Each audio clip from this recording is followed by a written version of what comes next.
By the way, mostly at Reimu, but at anyone in general. When I was looking through and reorganizing my old What If notes, I found 2 stories, one of which I'd probably have to, like, straight up just play Crisis Core in order to be able to even work on. And the other, which was back from 2018, where What If Renoa and Elone were the same character.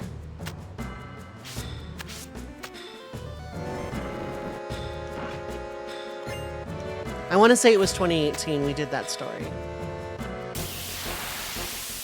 Like, I think it was Neon Lair and I that, like, came up with it. I know, I want to say Neon Lair was not, like, for the idea.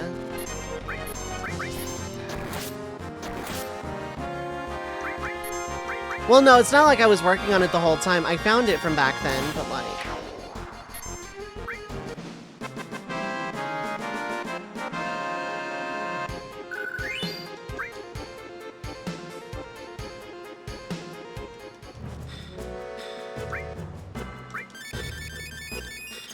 Because I'm doing a platinum run of this casually, I am not going to even worry about treasure of any kind.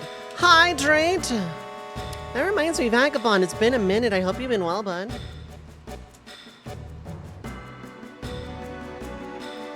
How you been? How you been? I hope you're having a good weekend time zone. So just as a heads up, yeah, no, I won't be around tomorrow.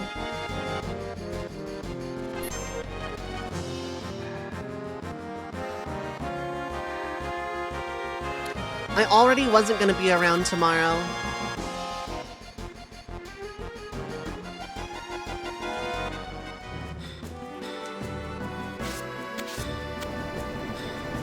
Because of SummerSlam, I'm going to be hanging out in Discord all evening tomorrow.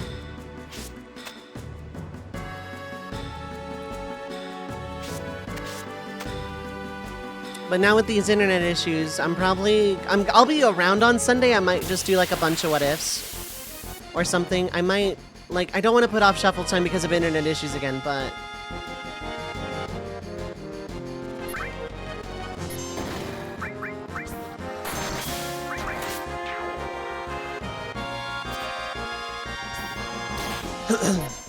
What if dedicated thing? I might.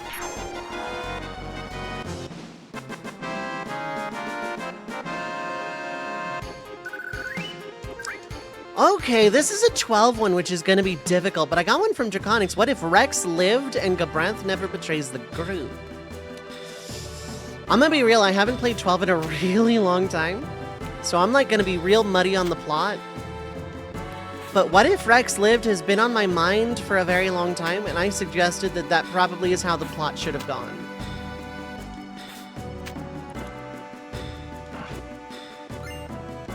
If Gabranth doesn't betray the group, Bosch doesn't get thrown in jail, Rex doesn't die. And honestly, Rabinaster is probably in a stronger point beyond neutrality.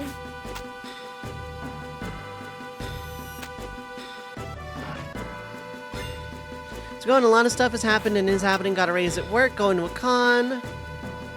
Took a hiatus from streaming, spent 2K on car repairs. Oh, fun. I've been alright. I have been alright myself.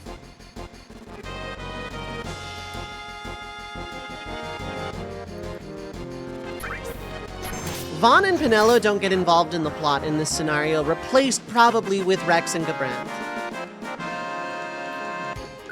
So rather than trying to raid the palace, they're there to defend it. They catch Balthier and Fran.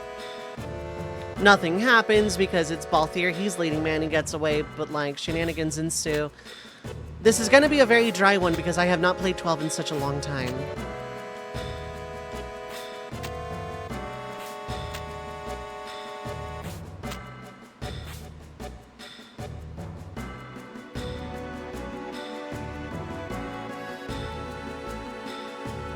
We get to a point... God, I don't know 12 well enough right now, Draconics, I'm so sorry. It's been literally years. It's been 7 years since I've tried to play the game.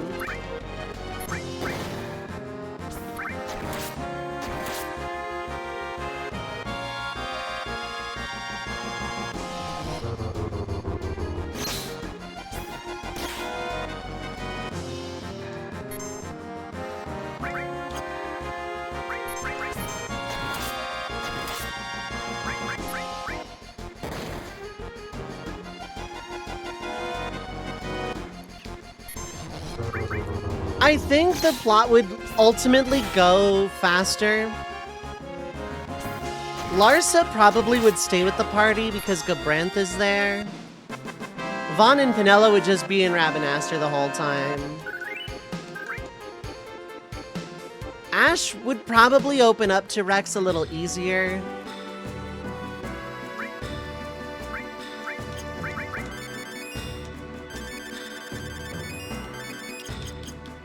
Vayne absolutely wants to rule. Like the Vayne, Dr. Sid, Okiria stuff, that all still happens. It's just with Gabranth there, instead of fighting for Vayne, and with Rex there, who has, like, more experience in all this, and probably trauma.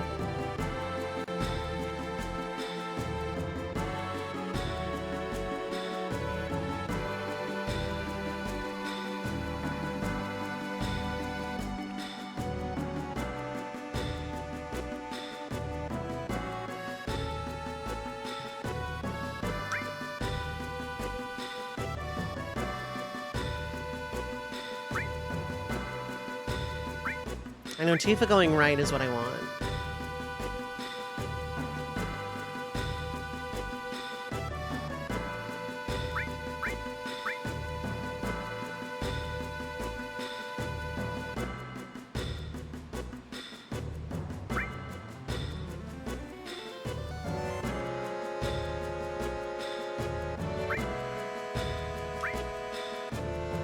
Vincent.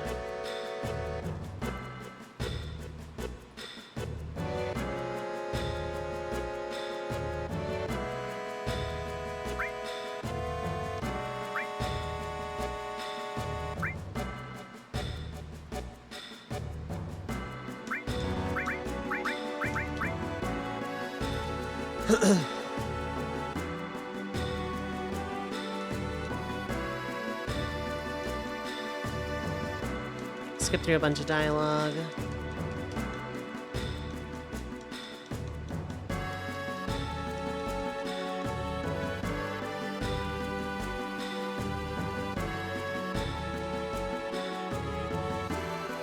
I'm so sorry, Draconics. Do you want your points back? Because I can't really tell a cohesive story. I'm not as familiar with 12.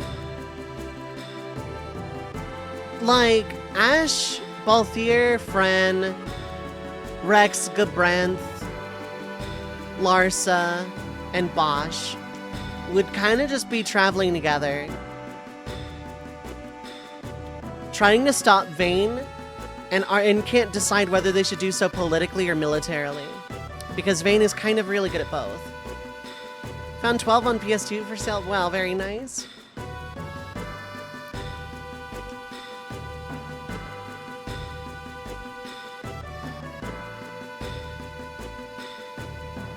Here, just Red 13, right?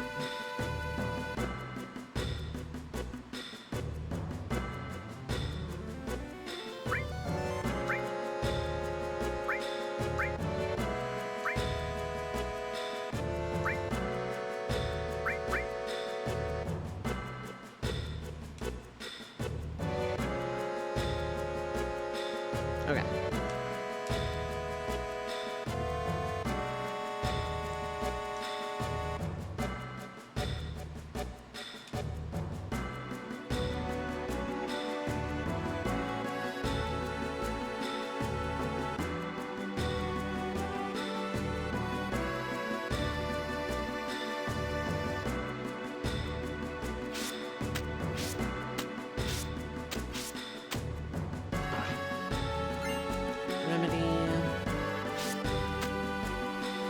I said I wasn't going to care about treasure chests at all, but like, here I am.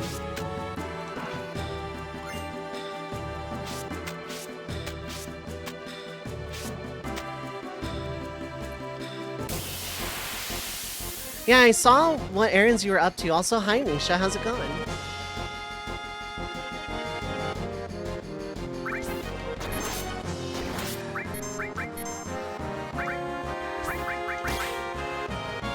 Going okay, that's good. I really hope my internet stabilizes just for the rest of the night would be perfect.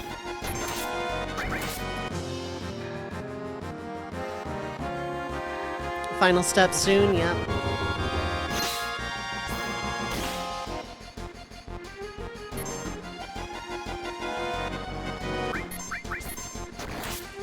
Getting some custom shirts. So while you were waiting, you were checking out the local retro games shop. Very, very nice.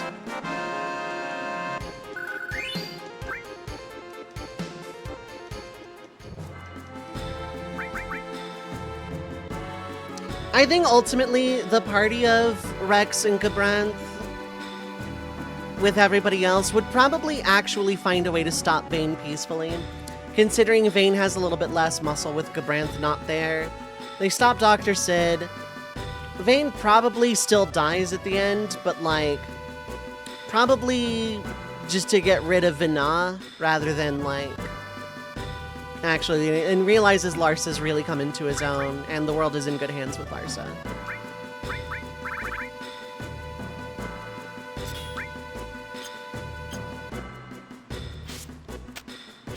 Is it satisfying? No, probably not, but...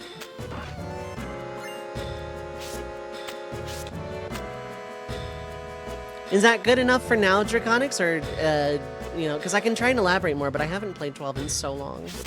It's a really good what if. I've wanted to cover a what if Rex lived, like, a long time ago.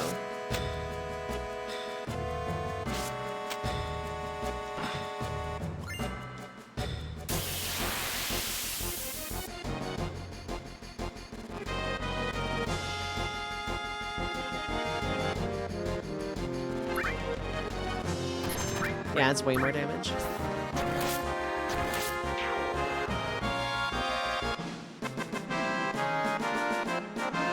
I miss going to local retro game shops, I really do.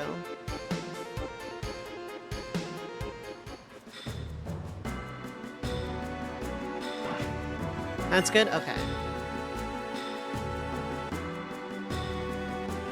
Apologies for how short that was, but like, I am not familiar as deep with 12. I've played it like twice. I started a playthrough like 7 years ago and I haven't touched the game since. I think I have it installed. Let me check.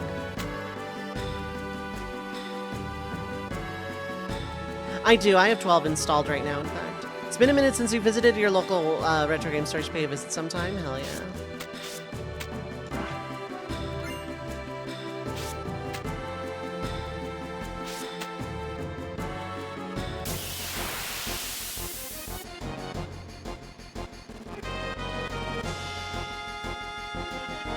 Mega Tonberry.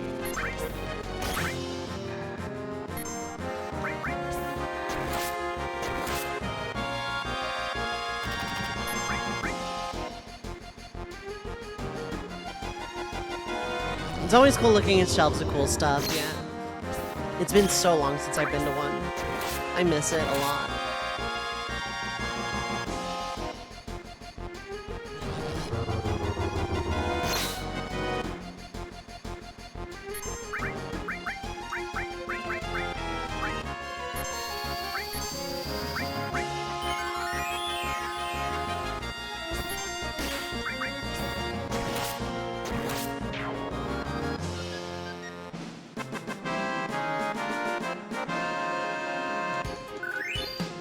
It did a lot more to Cloud than it usually does. Or it just did a lot to Cloud because he hasn't gotten hit by it yet. One or the other.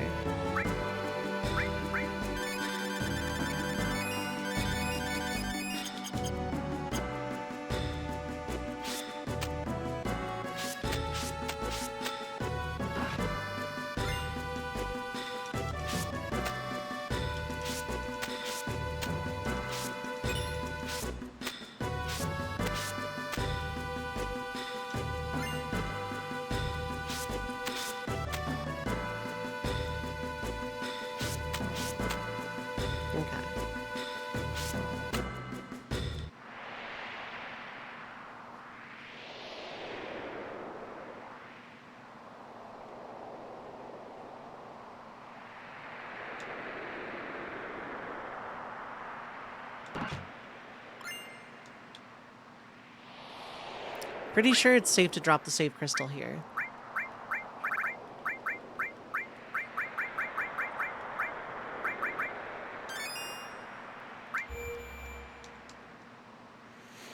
I wish more games did this, have just like an item in an RPG that lets you create a save point, but like once.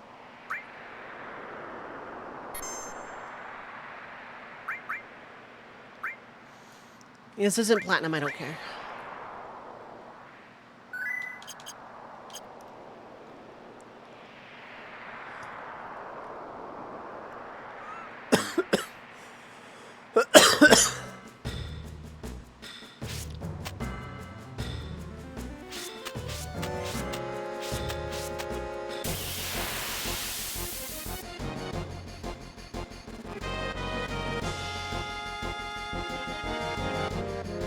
Barret is a god.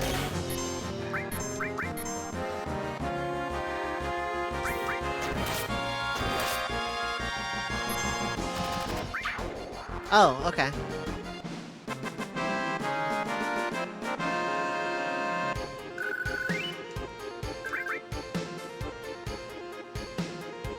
Guy just kind of went down.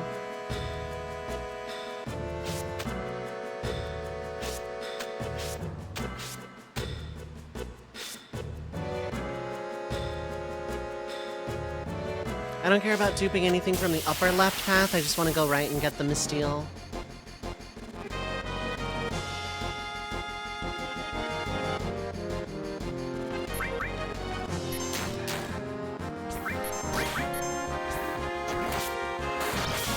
That crit! Curb and curb!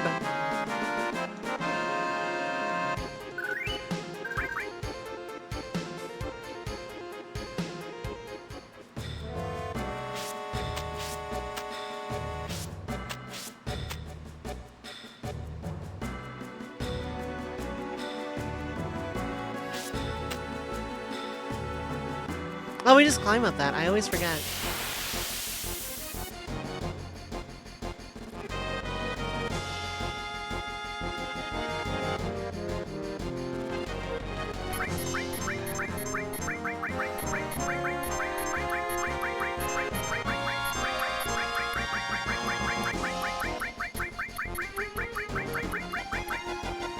Run away. Says everyone doing up? Everyone's having a good weekend time zone. Thanks for sticking around despite all the technical hiccups today. Here's to hoping I can just finish the game. That's all I want at this point.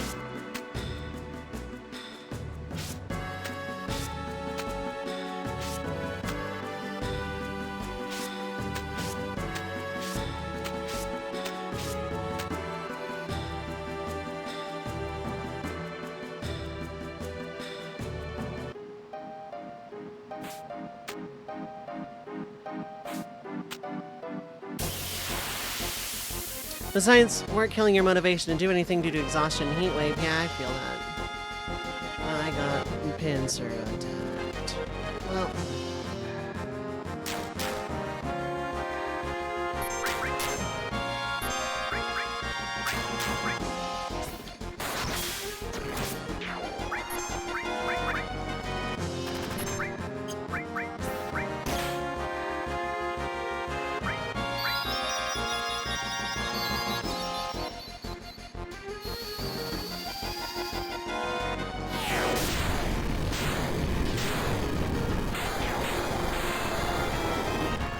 Annabelle, lemon tea, Sephiroth. Oh my god. I realized what you were doing way too late.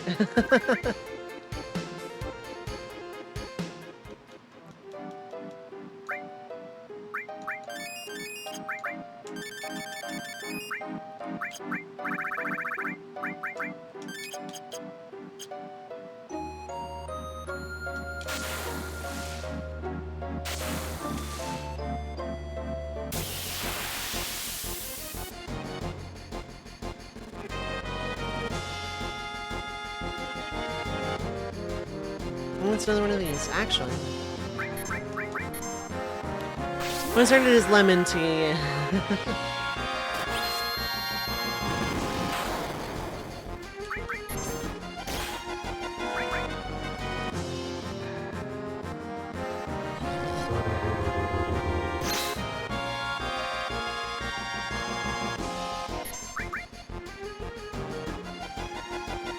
Let us go.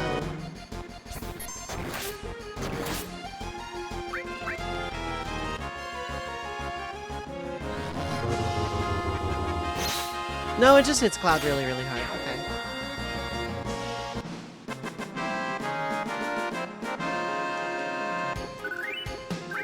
Oh wow, a Mega Elixir drop. Okay.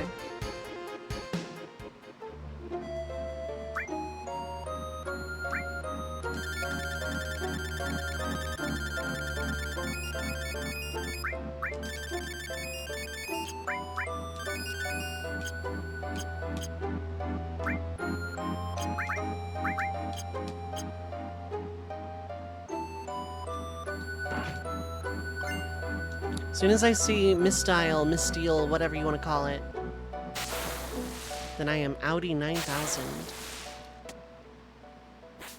It's the only thing I care about.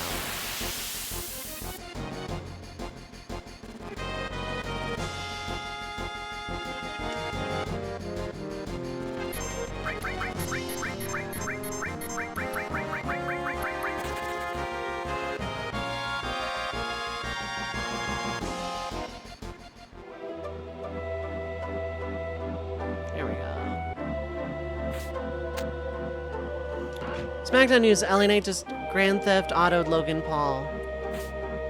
I'm gonna assume he hit him with a car.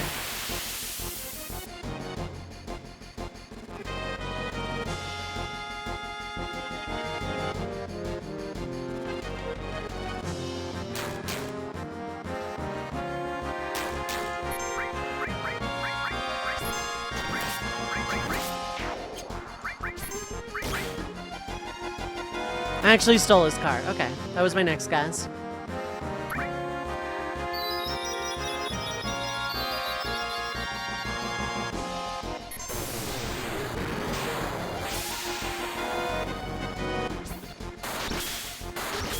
Yeah, get double crit. You want a double turn? Get double crit. Double the crit.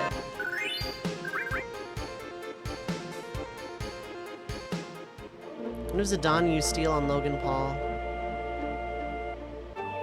He'd be rich and we'd have like one less rich D-bag in the universe.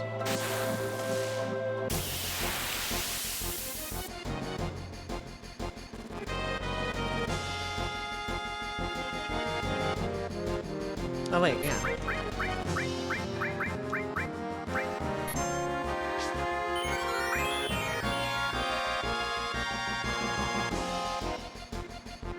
I have to wait until you say it.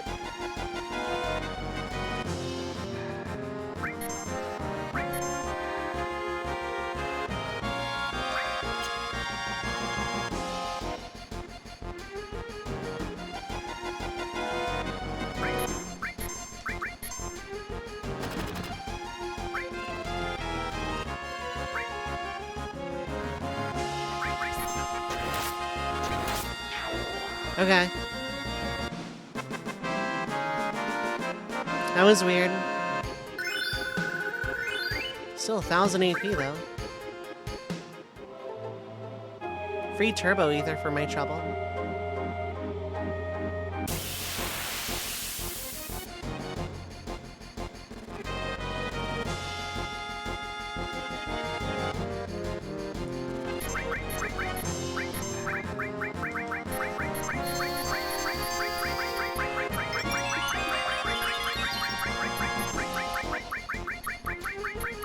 Ooh, you want to let me run away so bad. Ooh, ooh, ooh.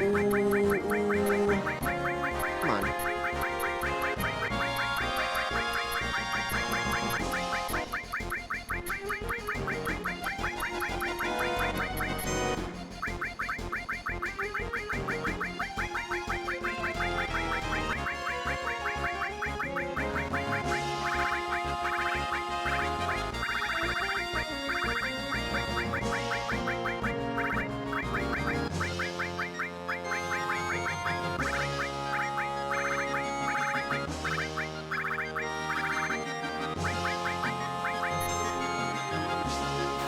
We're just using a smoke bomb then.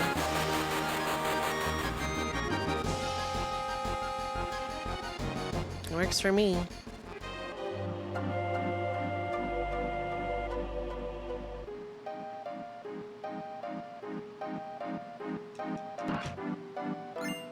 Hero drink.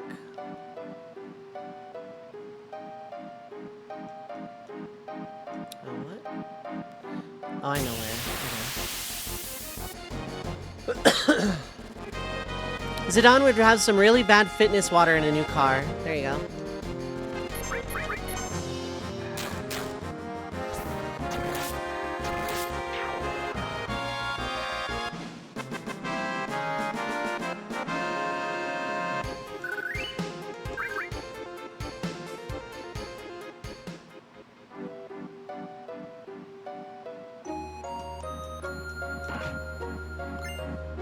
vaccine. I don't remember what vaccine does in this game, and I'm too lazy to go look.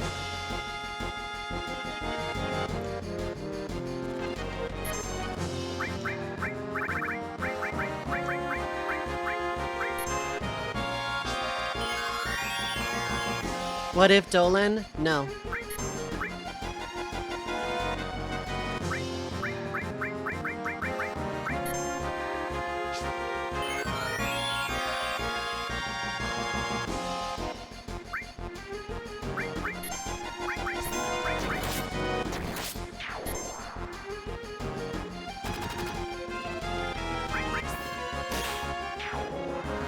I'm just gonna fight them. I don't see any reason to waste elixirs. NFT that isn't worth anything. Oh my god. Yeah, NFT.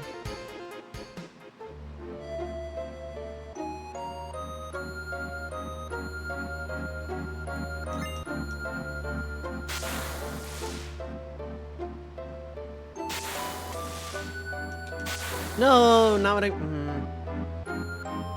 Not what I wanted. Can I go back? No, probably not. Don't make me boo.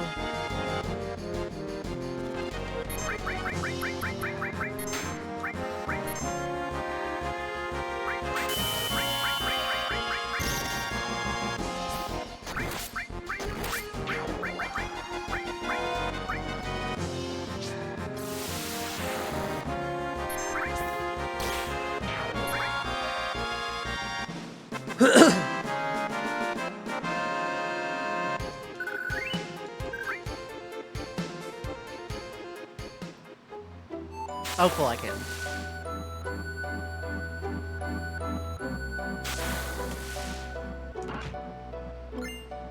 That's Imperial Guard, not what I want.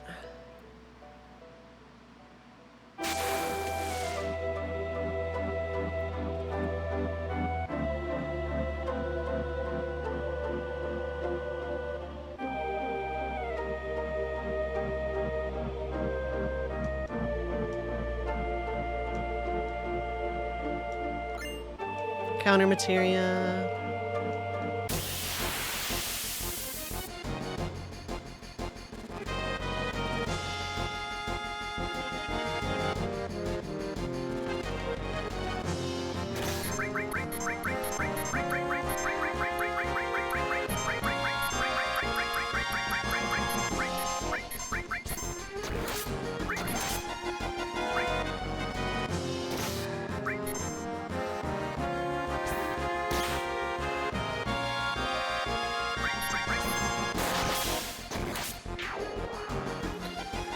When it's faster to kill than run.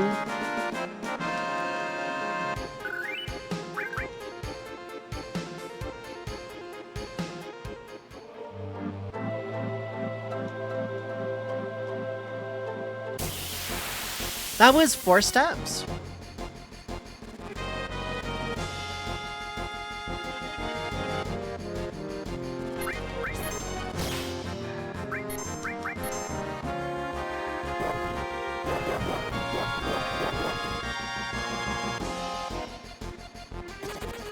Okay, then.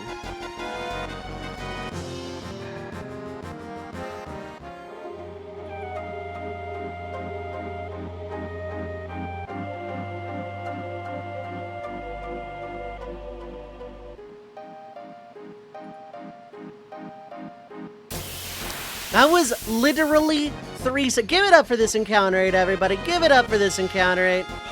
Give it up for this encounter rate, everyone. Gotta love 3-step encounter rate.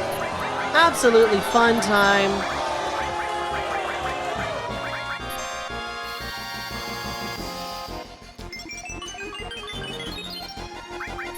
That is some Xenogears 4 right there, yeah.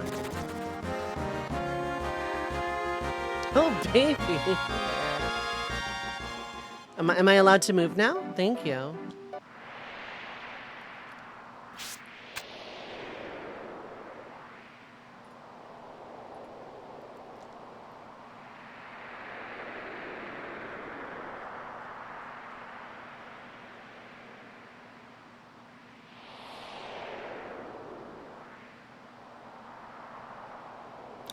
I've decided I don't care.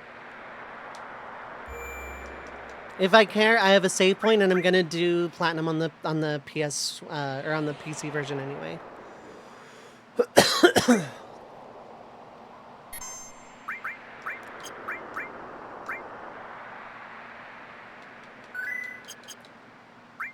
Now I got some new materia. What is it? Okay, it's the blue counter, which is really good.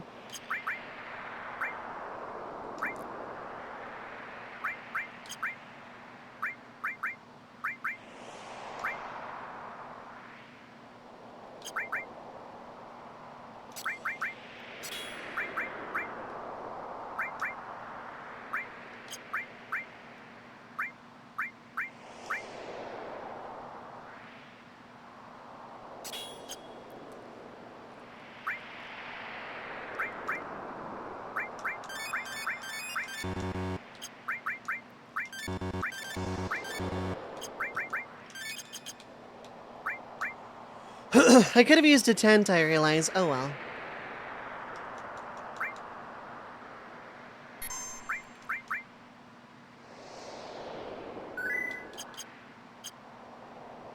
I don't know what Eric thinks worst encounter in game is. I don't know who Eric is.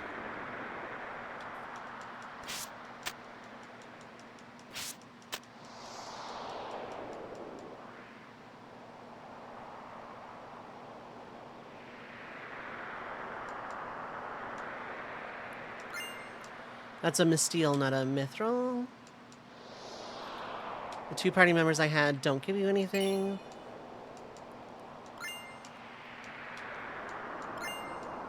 Last elixir again. By the way, if Yuffie's ever by herself, she keeps whatever she finds.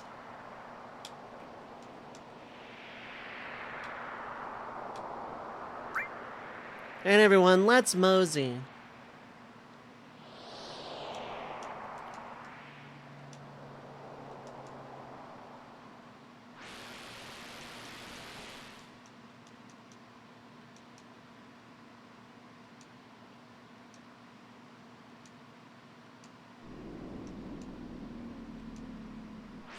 Highest ones you recognize were Dragon Quest VI and Breath of Fire 2. Ooh, Breath of Fire 2, huh? That's not going to be fun when I inevitably go play that one, huh?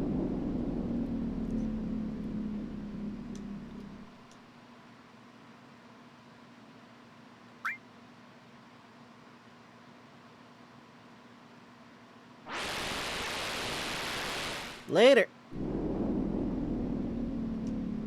Also, Dragon Quest VI is one I wanted to play, too.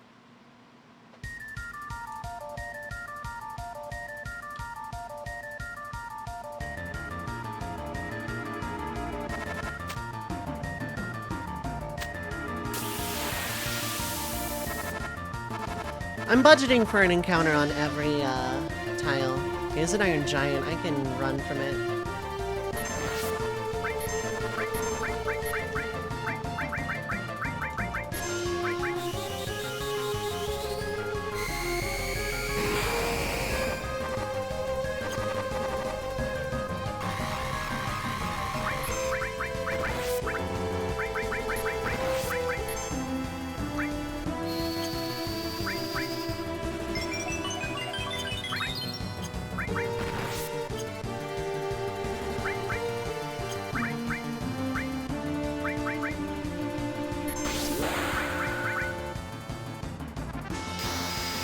The limit break you almost never see.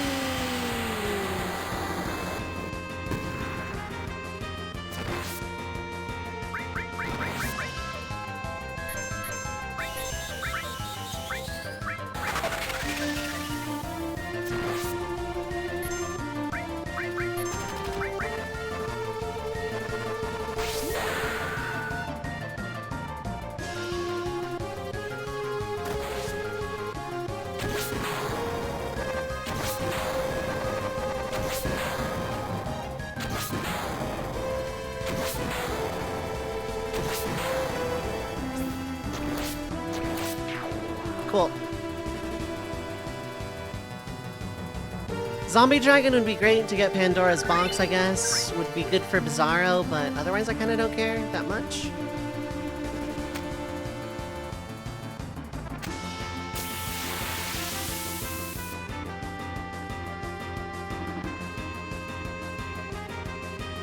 It's just an arm and I can kill these things.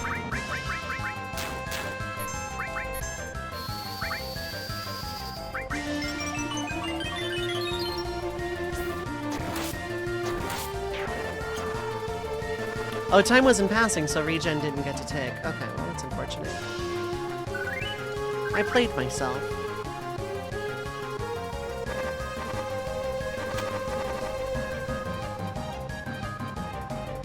Really, really good encounter rate for the first screen.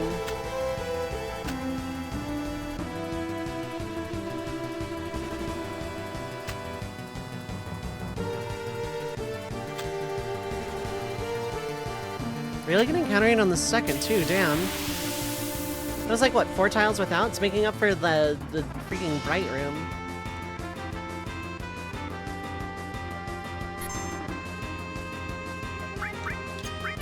Okay.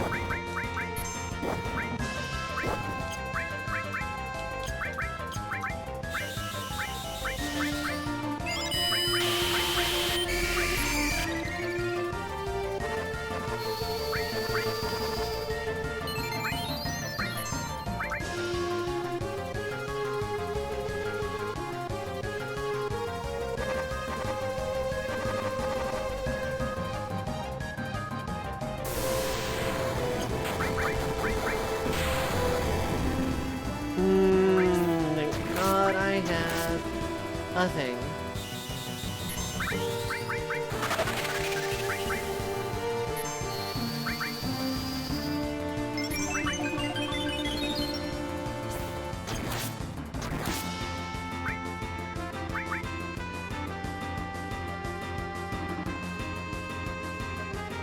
Here's Pandora's box.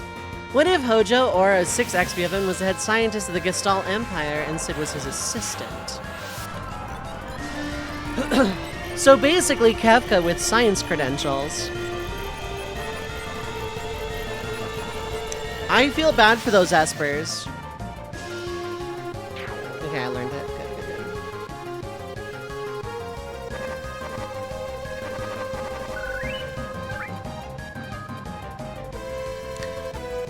So let's say that Kefka and Hojo exist at the same time, and yeah, Gestalt just like had no problem with the war crimes division that is Professor Hojo.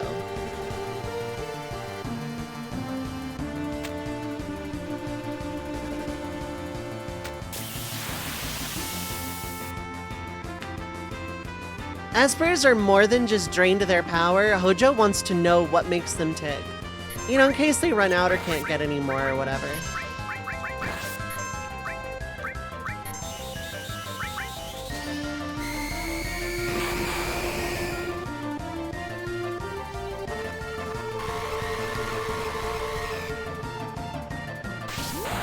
With more experimentation in the Magitech research facility, Hojo would understand espers a lot more deeply.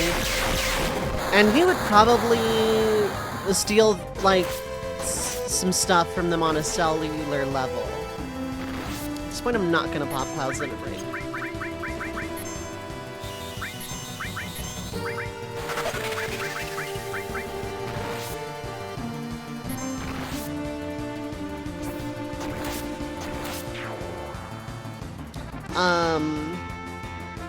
Originally wanted to do Edgar usurps Gestalt and becomes Emperor. Danny Gestalt never takes over.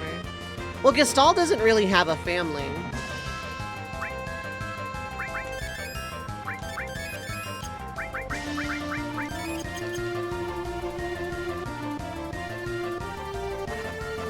And Empire's under non-military leadership. Those kind of usurp the plot. They changed the plot drastically, but that's the fun of what ifs, don't they? How many times have I just, like, usurped the plot at this point?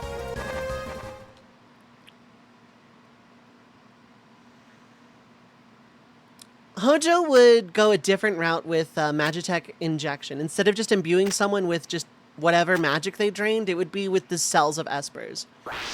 And Magitech Knights would be a lot scarier in terms of human-esper hybrids. Tara would just assume she's one of these. They wouldn't need the slave crown, because there's a lot of people like her in the Empire. She's still kind of tricked into doing the killing, but...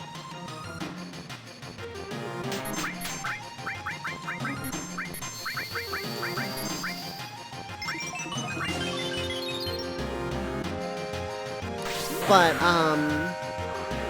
you know, and she would still join the Returners. She would still get deprogrammed from her Imperialness.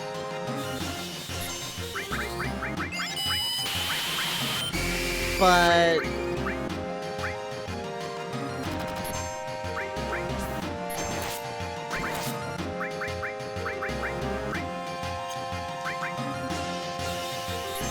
you know, she would understand what's going on. She would just assume that's what she was, just a Magitech Knight infused with the essence of Espers.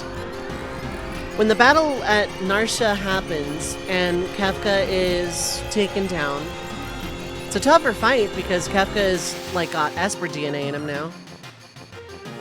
He's stronger, but not much yet.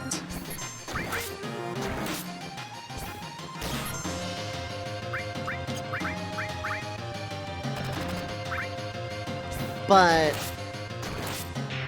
yeah, Terra is still Esper tranced by contact with Valigarmanda. But she doesn't go berserk. She loses control of her power, for sure, but she doesn't go berserk. The party's able to calm her down, and she thinks it's just some kind of, like, reaction between the Esper DNA that she assumes was injected into her and contact with a proper Esper. She continues to travel with the party after calming down. They probably have to fight her, but she probably calms down. Travels with the party to Kolingen. Down to Jaidor and up to Zozo, where an Esper was spotted. Because Ramu still fled to Zozo, just usually seeking Terra's power, but in this case seeking some kind of isolation. They reach the top of Zozo, they reach Ramu. Ramu basically tells Terra, no, you weren't injected with DNA of an Esper, you're one of us. Here's the story. Help liberate our people in the Magitech research facility. Terra, like, stays in the party like Locke and Celeste do. Instead of just being comatose in Zozo, to lead the charge to the Magitech research facility. They manage to, the opera scene happens as normal. They hustle passage with Setzer to the continent Vector's on. They go to the Magitech research facility, same plan to get in. Terra, a little bit enraged at seeing what's happening to the Espers in this facility, but if nobody trusted Kefka, I'm getting there actually.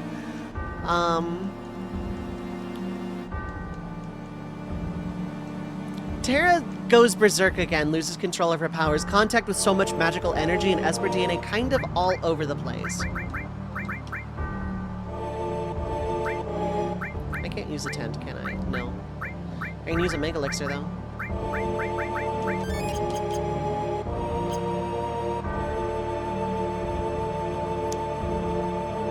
Let's go, everyone. Oh, only one party? Yeah, let's go. That means I got the easiest version of Sephiroth both fights.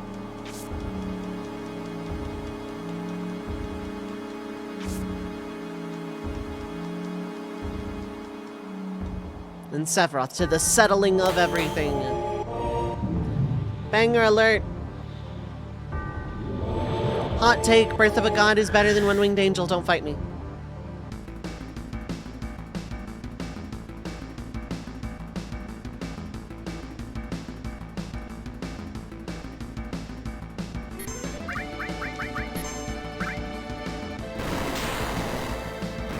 I love this track so much.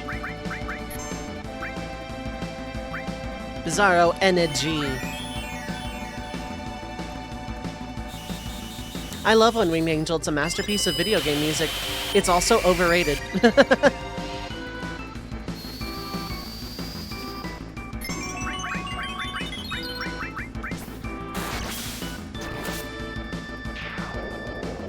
Right Magic Dead.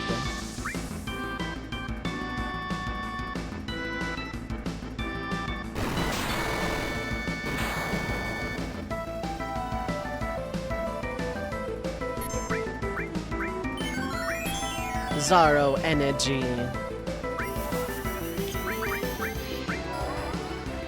I like One Winged Angel, but there's some later remixes more than the vanilla one. I think the song meant for sound quality, yeah.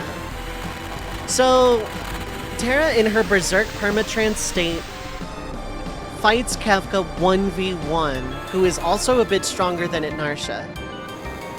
Terra still wins, but it's enough to drive Kefka off into a corner. They meet Hojo at the end of it. Professor Hojo, lead scientist of the Gestalian Empire.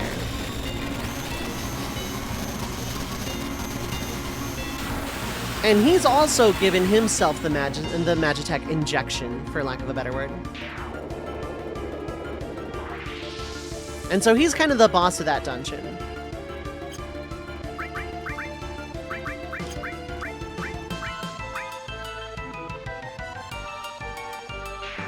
Head portion B dead. Left magic E dead. Core defense down.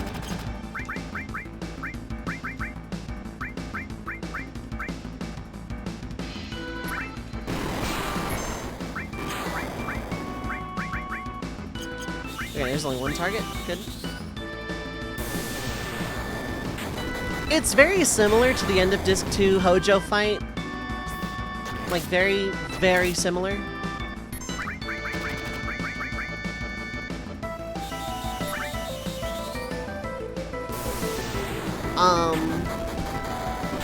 The party's able to win, and it's enough to, like, the battle's enough to kind of free the Espers, who are unfortunately on the verge of Magicite death. They lend their power to the party.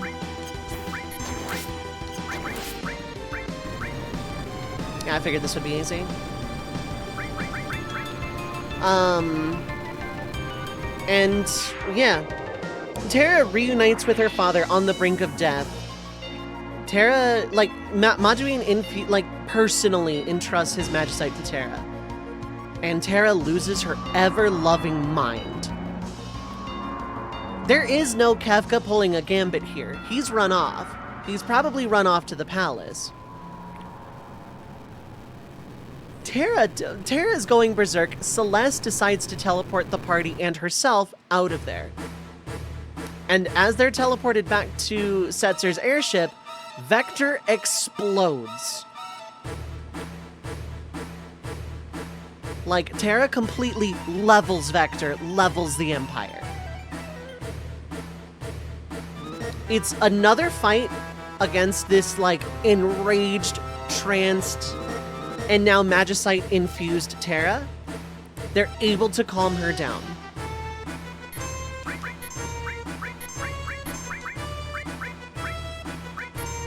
Oh, I should have brought Destruct. Oh, that's unfortunate for me. Is it time for math yet? Almost.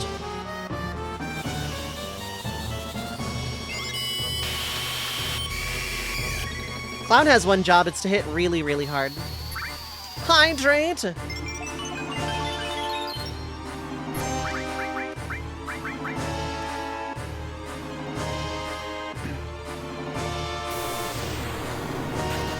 I'll just elixir, that's a problem. That's no problem, actually.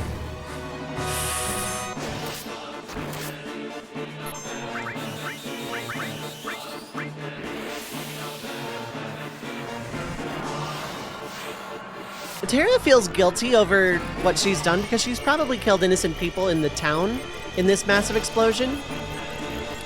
But Hojo is dead. Emperor Gestal is dead. General Leo is off-site somewhere. And, Kefka's dead.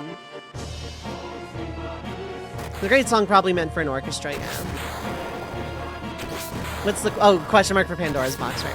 Carry on.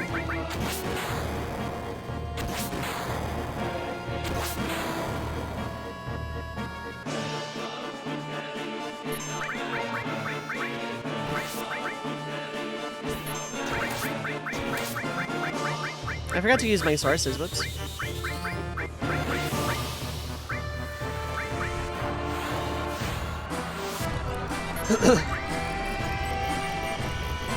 I'm usually biased towards chiptune versions of songs, yeah.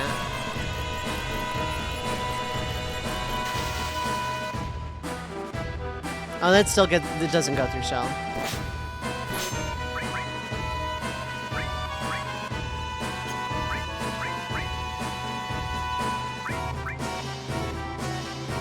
Supernova's incoming.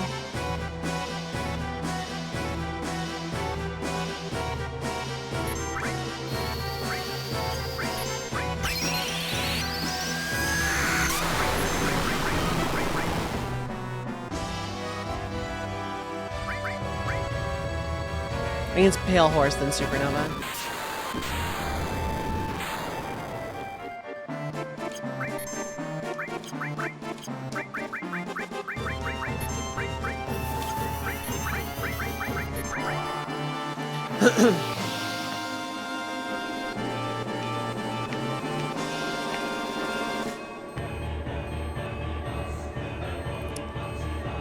But the Empire is done. The soldiers that are like scattered in all of the towns and everything, they have no more chain of command. So they just like kind of scatter. What's up with Supernova? Is it a metaphor? Is it a real illusion? I think it's just a cool looking attack to show power.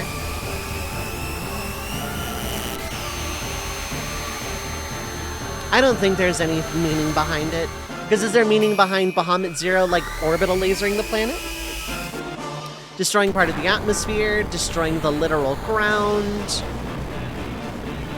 I think it's just just a visual more than anything.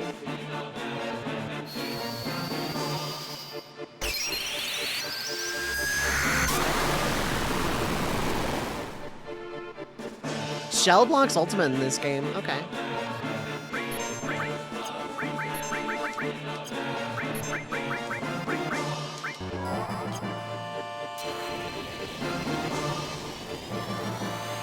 Cloud. Witness me destroy a random solar system. What? That's not our solar system. But what if people were living there? I doubt it.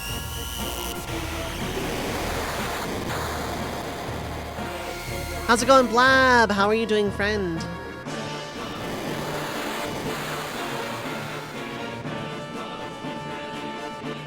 Your headcanon said it's a fear aura, like pure intimidation projected into characters' heads. I would not hesitate to do this when I get that sweet, sweet energy, yeah. It's more or less what Sephiroth wants to do. Home from a 14-hour shift. My condolences, bud. I think Pluto isn't a planet anymore. Oh my god.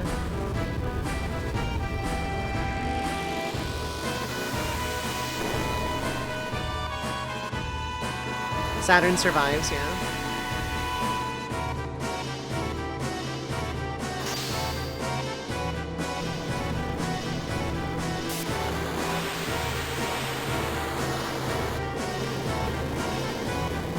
So I know that was a really short one, Reimu, and I apologize. But yeah, that's how I would envision it going. It would just end up with like a different method of Magitech, and probably Terra just like going berserk as a result once they get to the Magitech research facility and blowing it up. I could continue it later with like a surviving Kefka still trying to go God Kefka, and just using Hojo's method to absorb the essences of the Warring Triad instead of just absorbing their power.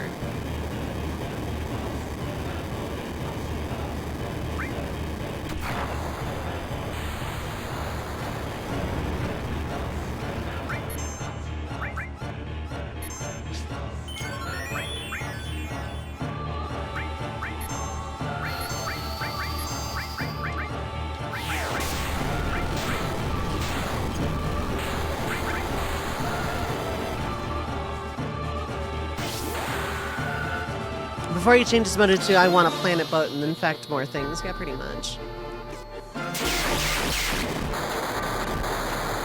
Would Terra be the final boss? In this scenario, yeah. But I could continue it with a Kefka line down the line.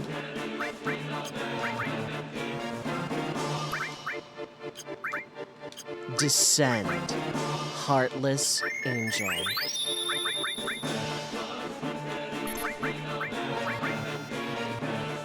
Oh, you're still up. Okay. Supernova's an exploding star, and it looks like the sun was in the process of exploding, yeah.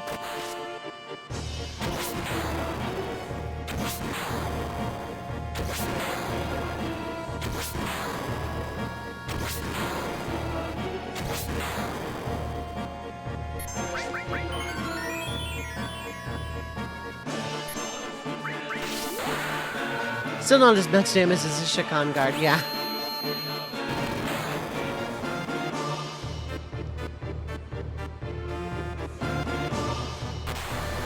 Okay, bye. GG.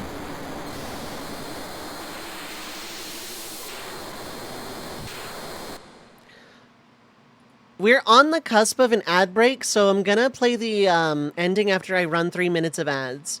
So, get up, stretch legs, eat, drink, stay hydrate, get med. Don't go too far. I will be right back.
I'm gonna wait until the ad break is officially over to unpause, but yeah. That is a GG. Means I can finally use the WordPress for the first time in like forever.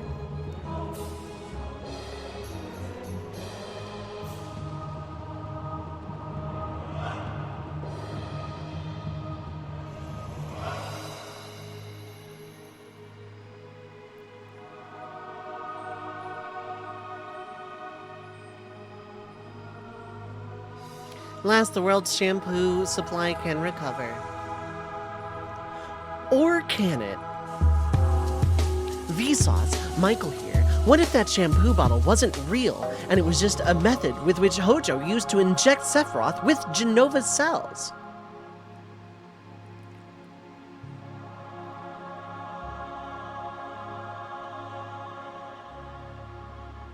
Okay.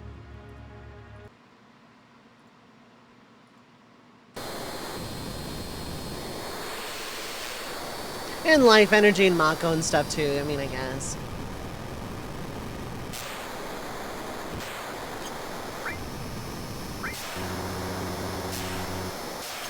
Bye, bee.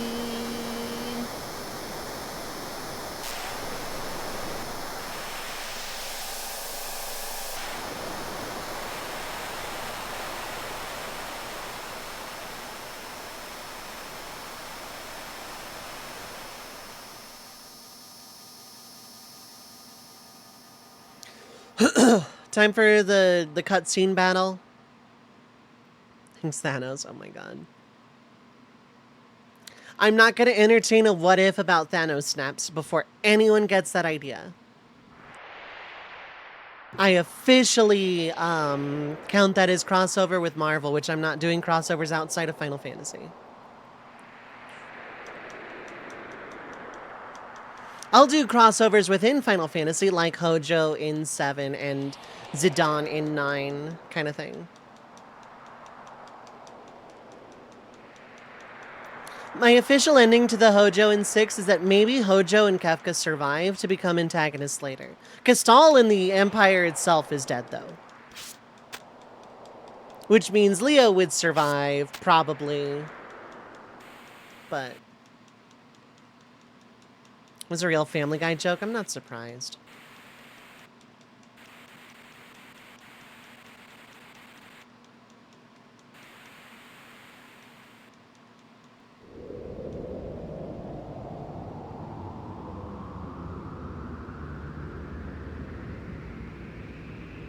"14 crossover." 14 is a Final Fantasy, so... as long as it doesn't involve the 14 stuff relating to outside of Final Fantasy, like Fall Guys or Nier. It has to be central plot.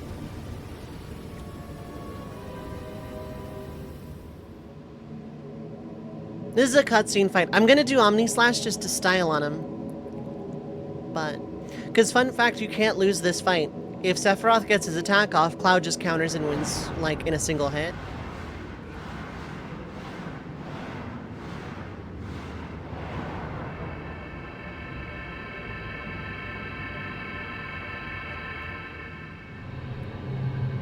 Yeah, challenge complete. Like, this is a cutscene fight.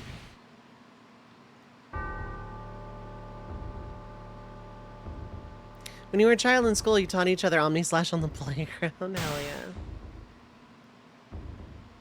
Exactly 5,000 HP.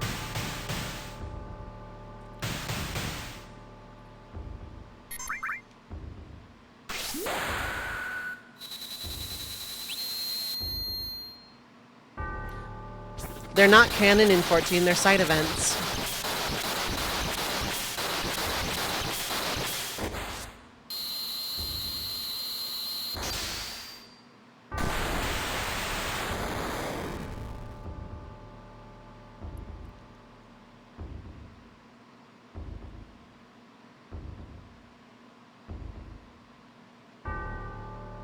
And he got detention, yeah, that's about right.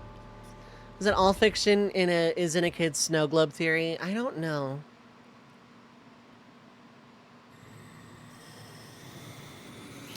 Challenge rating 1, fun rating 5. I shouldn't have to elaborate why, but I'll give thoughts over credits. Like, but yeah, when it comes to the Final Fantasy what ifs on this channel, I will, like, do within series crossovers, specifically Final Fantasy and specifically, like, actual Final Fantasy. But Final Fantasy Legend is Saga and Saga's canon, so what if Saga 3 Seiken Densetsu 1 is Final Fantasy Adventure? It's a Final Fantasy, so what if Visions of Mana? No. It has to be decidedly a Final Fantasy, not a series that, like, came from Final Fantasy later. Tactics is fine, Mystic Quest is fine, Crystal Chronicle is fine, although I know nothing about that line of the games. Bravely Default is not because it is a spiritual successor, not a Final Fantasy. Legend and Adventure are no-go. I know nothing about 11, so I can't actually do an 11 what if.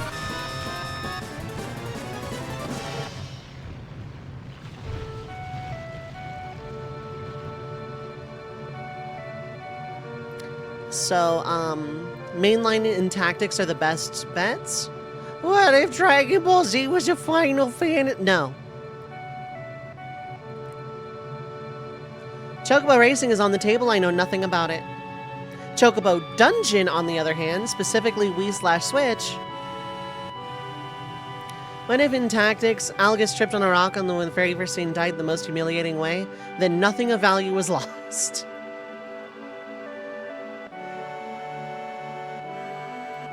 Vision of Mana is this month, yeah. Not as strong as hell to pull both his own weight and teeth up with one arm. Well, after this, he jumps up into the air and gets launched by his party members in mid-air. and continues to fly like dozens of feet into the air. And Tifa jumps up into the air and catches Cloud and throws him up while in midair so that he can, like, slash Bahamut. So, I like Advent Children, but God, does it run off Rulicool sometimes.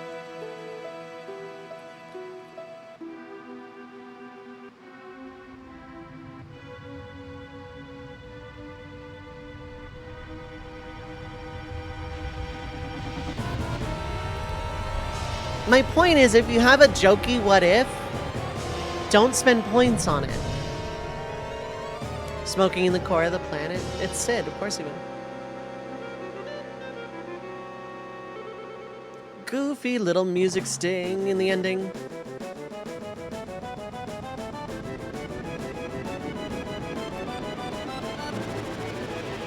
But if you did spend points, I wouldn't refund them. My point is, I very much prefer if the what-ifs are like genuine stories. Not saying they can't be goofy, because the Newlywed Game scenario was pretty interesting. Like, they don't have to be all super serious or grimdark or anything. But, like, what if Shrek and Goku fought Donald Duck, the Final Fantasy mage? Don't spend points on that. Spend points on good ones. I can't stop you, but I'm not refunding.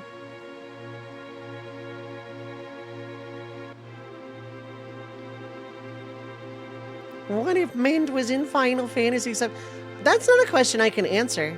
I don't know your character arc. So commercial you linked included a scene from the final cutscene? Yes, sure did. It sure did.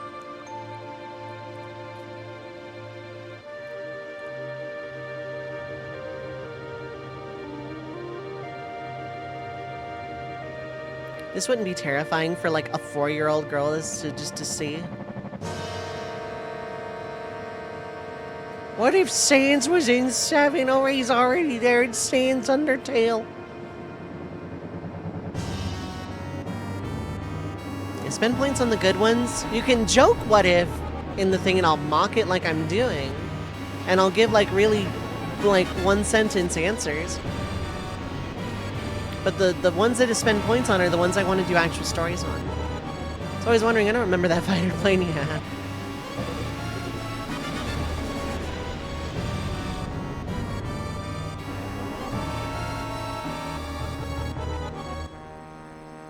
I think his character randomly made for dumb what-ifs. What if Goku fought Sephiroth in Superman and Shrek in Sans Undertale? That character?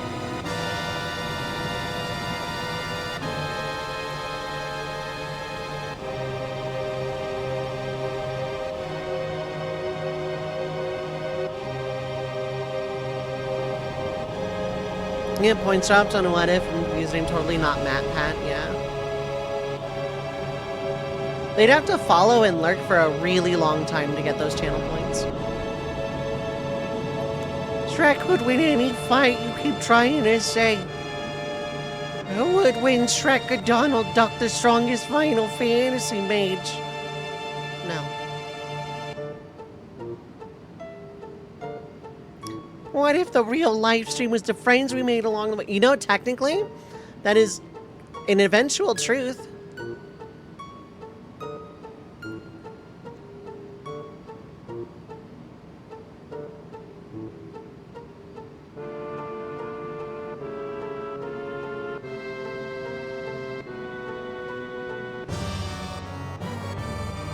Holy is having the opposite effect. No, it's not.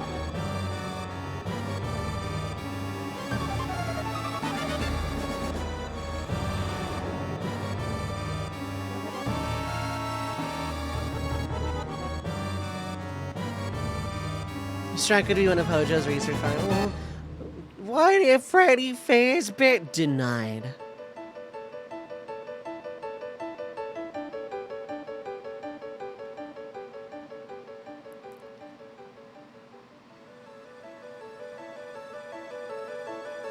Yeah, I'm not gonna elaborate on that line of thinking either.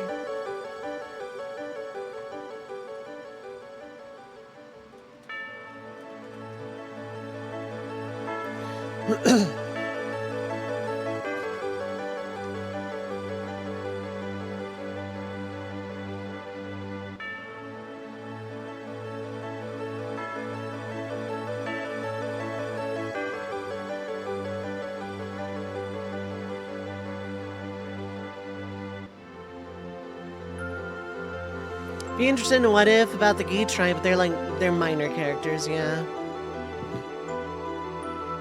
The problem with going in depth with the Gi tribe is I would risk rebirth spoilers. Because we know very little about them in actual canon. Don't answer this, but I think they may or may not be more elaborated on in rebirth. I wouldn't know.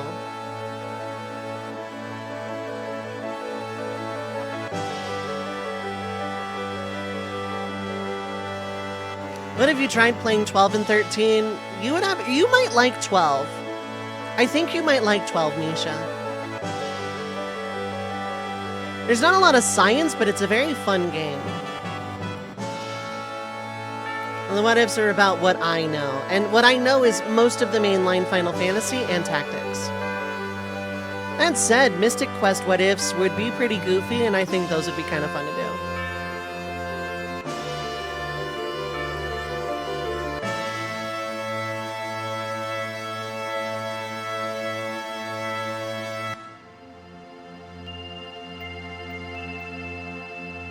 Hello, the exact same graphic of Aerith as the very beginning of the game.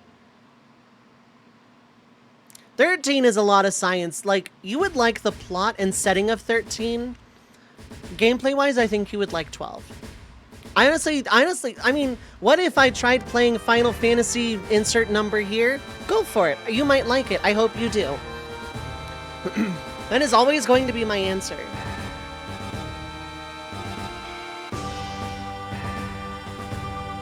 One of FF7 started with Aerith studying an orb in her hand, and the game actually ended up starting to reveal the orb was actually the planet.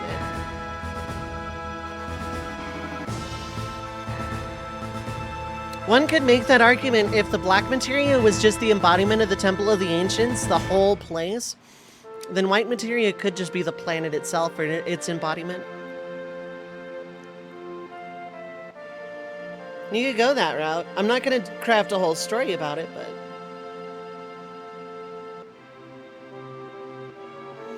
Alright, so as for this challenge, this was never going to be a difficult challenge. This was something I meant to do incredibly quickly for the month of June. We saw how well that went. The rules of this challenge would be a very good accompaniment to another challenge, like a bigger challenge, like a black coffee style challenge. But if you want just to practice doing a challenge run for the sake of saying, hey, I did a challenge run, I restricted myself in some way, this one is the one. This is the one I would do. If, like, you don't want to, like, make it too hard on yourself, but you still want some kind of limitation to say, I'm doing a challenge run. This is a challenge rating of 1 out of 5, a fun rating of 5 out of 5. It's FF7. Realistically, this was more fun than a vanilla playthrough because I got to use weapons and armor, like the Zedric and the joke weapons, which I never use because they have no materia slots. Only having one heal at first and only having one copy of all, like, it's limiting at first, but it's really not so bad. Because physical attacks and limit breaks are still overpowered, enemy skill is super overpowered. If I were to craft the black coffee style run of FF7, I would ban limit breaks and enemy skill right off the bat with this rule set. Like, one of each color materia, no dupes, no enemy skill, no limit breaks. As a start. And I think this challenge gets a lot harder.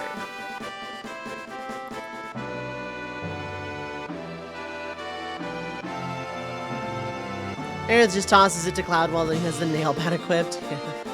This was a caramel macchiato challenge. Yeah, this was like a Starbucks coffee. New Game Plus, Cloud sees her studying the orb and asks what it is. She smiles and goes, nothing. Yeah. How do you avoid using limit breaks without being magic only? Just being magic only. You could reset the limit gate between battles, but if a character reaches limit break, well, they can't physically attack. Or, like, throw grenades or use item magic early or something.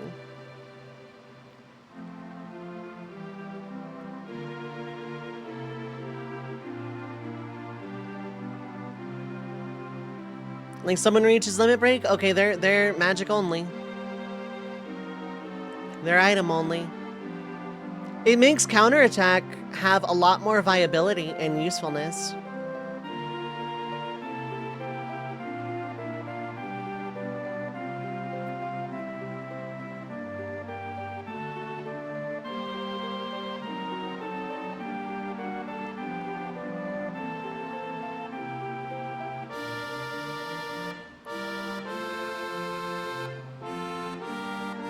Because limit breaks are ridiculously powerful. I would just, you know, you are allowed to reset the limit gauge by setting limit level to whatever you want between battles, no problem.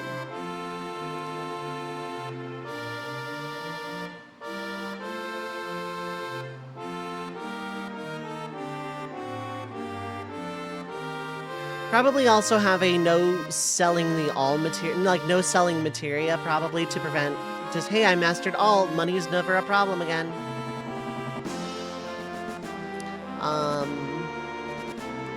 But in terms of the Rainbow Materia rule set, this is definitely part of a wider black coffee style challenge I will throw together someday.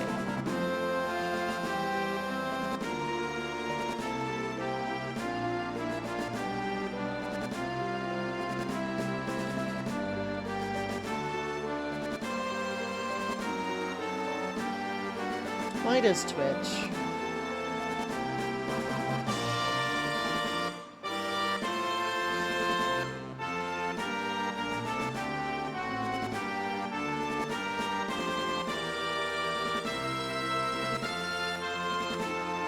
Okay, I was about to say, I know I'm still live because my browser player is still working and I haven't dropped any frames this time.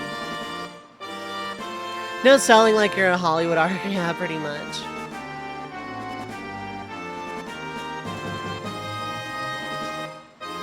Yeah, black coffee style run of FF7 with this as a part of a rule would be pretty neat. I'll expand upon it.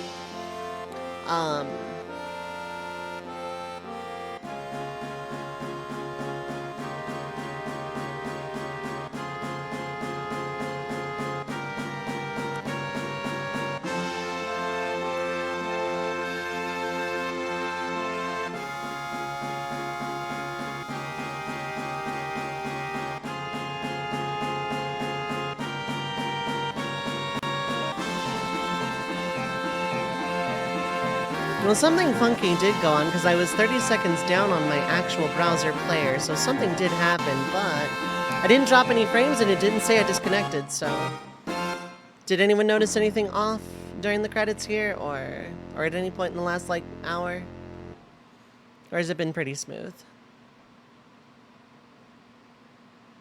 500 years later.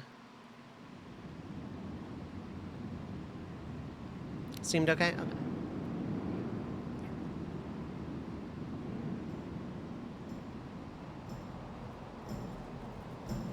Who's the mom?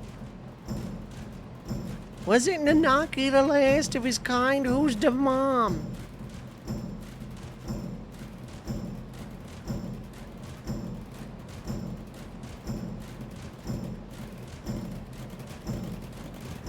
Smooth.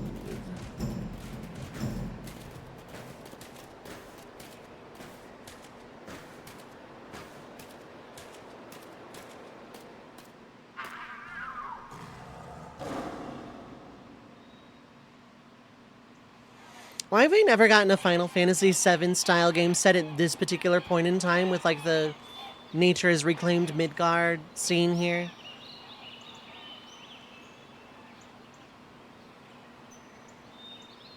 I mean, I guess it's not relevant, the world's at peace, but like...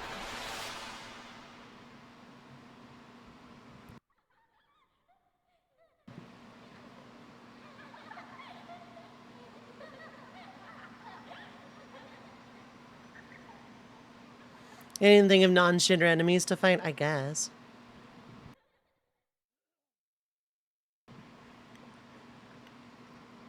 Because there wouldn't be Cloud.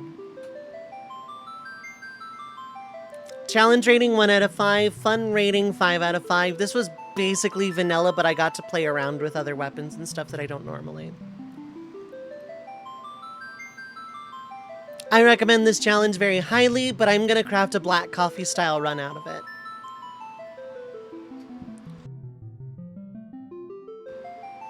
I'm absolutely gonna craft a wider, more actual punishing challenge out of these rules.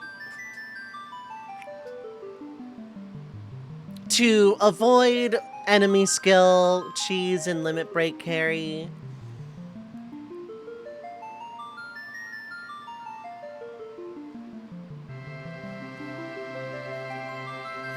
But this was something I wanted to do quickly for Pride Month, and I'm really glad that like my internet held out long enough for me to actually say I beat it.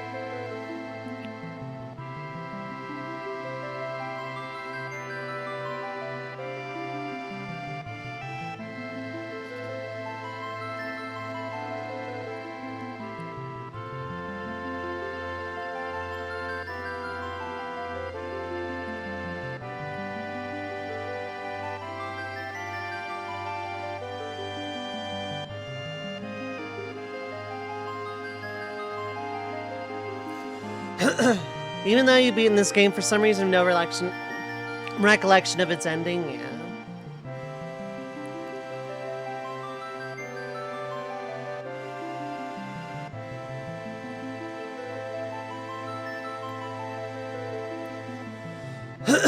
Alright.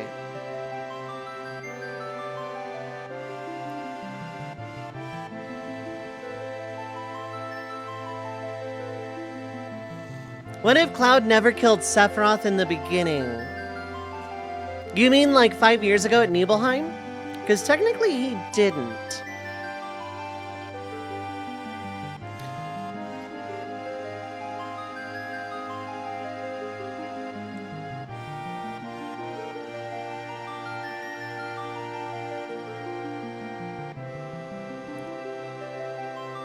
So, yeah, let's roll that. Maybe didn't stop is getting the spirit of... I'm gonna confirm that with Draconics before I go into it.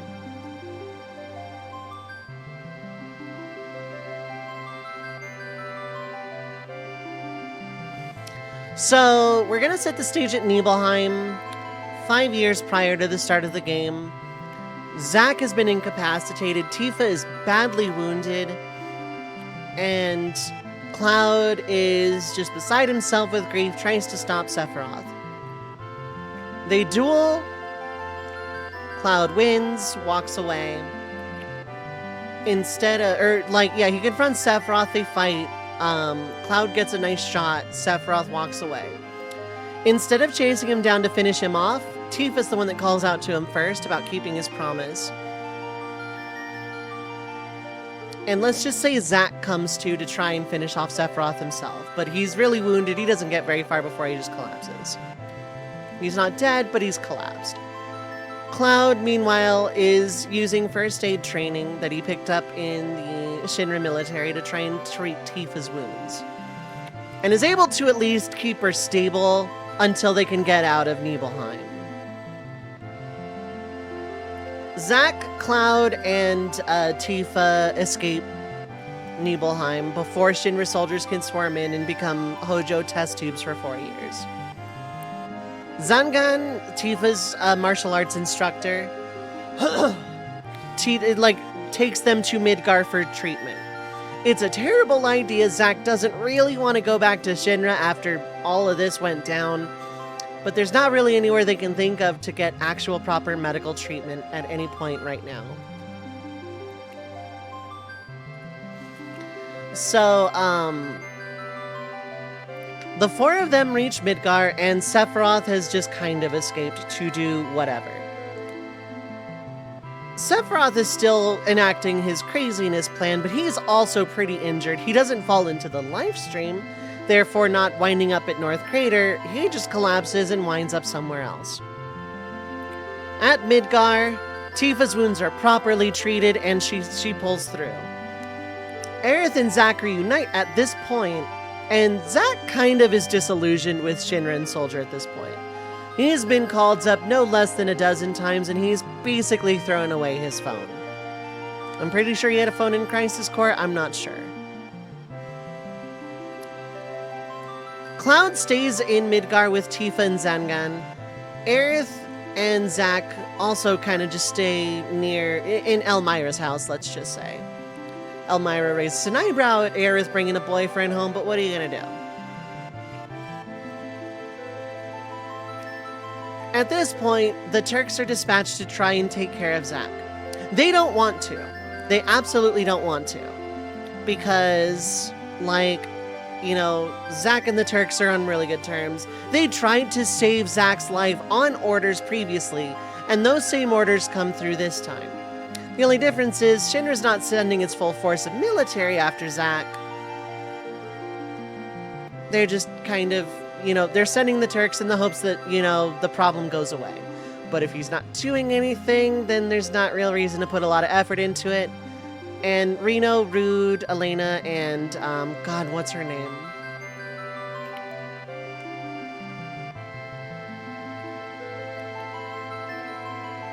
Cisne. Cisne, and the Turks just basically, yeah, we'll hunt him, but no, we won't. We got other jobs, we got other missions, it's our day off. Like, they're not lazy, but they know when a mission isn't actually critical. So they put about as much effort into it as Tseng has hunting Aerith all these years. It's just a standing mission that they kind of take shots at Zack every now and then. They fight, Zack fights them off. No harm, no foul, whatever, who cares? Zack is the only one who has any sense of urgency about the fact that Sephiroth is still out there somewhere, and so is Genesis. Where is Sephiroth, you might ask? Where is Genesis? The second question answers the first. Sephiroth collapses from his injuries from Cloud somewhere outside of Nibelheim, and Genesis finds him. Genesis wastes no time at all extracting some of Sephiroth's particular brand of Genova cells, injecting himself, and preventing his own degradation, which is what he wanted. Sephiroth finds himself completely incapacitated and held down, not held down literally, but like, kept captive by Genesis. Sephiroth realizes real quick what's going on, and Genesis is now actually trying to talk him down from destroying the everything. He manages to focus Sephiroth's absolute rage at everything at Hojo and Shinra, and away from the planet in Genova. At this point, if Genesis didn't know, he found out that Sephiroth was born to Lucrezia and Hojo and injected with Genova cells without, you know, actually being born of Genova. And he gives Sephiroth some of Hojo's papers and research papers that he just happened to find or steal somewhere. Because Sephiroth's been out a while and Genesis needed something to do after stabilizing himself. And like the previous What If that involved Genesis and Sephiroth teaming up, their goal is focused on destroying Shinra. Sephiroth is actually able to get a level head once he realizes, no, he is human, he was just a science project. He wants to kill Hojo, and literally no one on the planet aside anyone in Shinra is going to object. In this scenario, neither is Zack, because he was chasing Genesis, but like, and he doesn't want them to destroy everything, but at the same time, protecting Cloud, a still recovering Tifa, Cloud who has just lost Nibelheim, and is also very enraged with Shinra Incorporated. His goal is going to be to protect his friends until they meet a suspicious man with a gun arm who has just arrived in Midgar, who's put together a little group of ragtag misfits that also want to take down the Shinra. Cloud volunteers immediately for this group because middle fingers up to Shinra at this point. They just destroyed his hometown as far as he cares.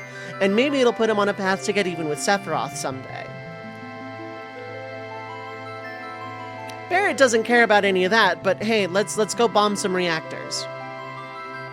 Cloud is still 16 at this time, but he's still military trained. He is a gun, not the Buster Sword. He's just a regular Shinra soldier, except slightly stronger. He was kind of... Well, no, he wasn't infused with Mako. He wasn't in soldier, right? He just wants to take a crack at Shinra. at this point. He asks Zack for the Buster Sword. Zack very promptly refuses, but gives him like an ordinary straight sword or something. And so a 16-year-old Cloud joins up with Barret and Avalanche to bomb reactor number 1. Aerith wants nothing to do with Cloud at this point. Tifa is still recovering, but has not cut ties with Cloud at this point. Right as reactor 1 goes up, because there's really only a token resistance against bombing a reactor. I mean, we saw the beginning of the game. Just some soldiers guarding it, no big deal. Like one armored scorpion thing, whatever. They were ready for it. As soon as reactor 1 goes up, Shinra HQ also goes up. And who's in the center of it all? Genesis and a very, very enraged Sephiroth. Midgar is basically in total chaos. Soldiers are just kind of everywhere because a reactor and the building went up at basically the same time.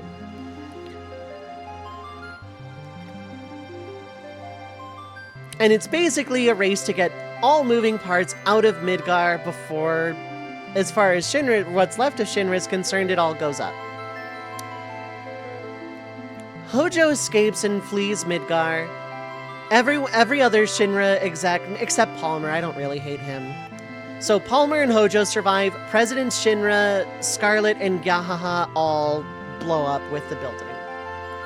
This leaves Rufus, who is in, I think he's in Mutai at the time or somewhere else, in charge without realizing it. The Turks get a hold of Zack, and instead of trying to like fight him off at this point, take care, Vagabond. Have yourself a good rest of time zone. Thanks for popping in. I appreciate it. I hope you have a good rest of the evening.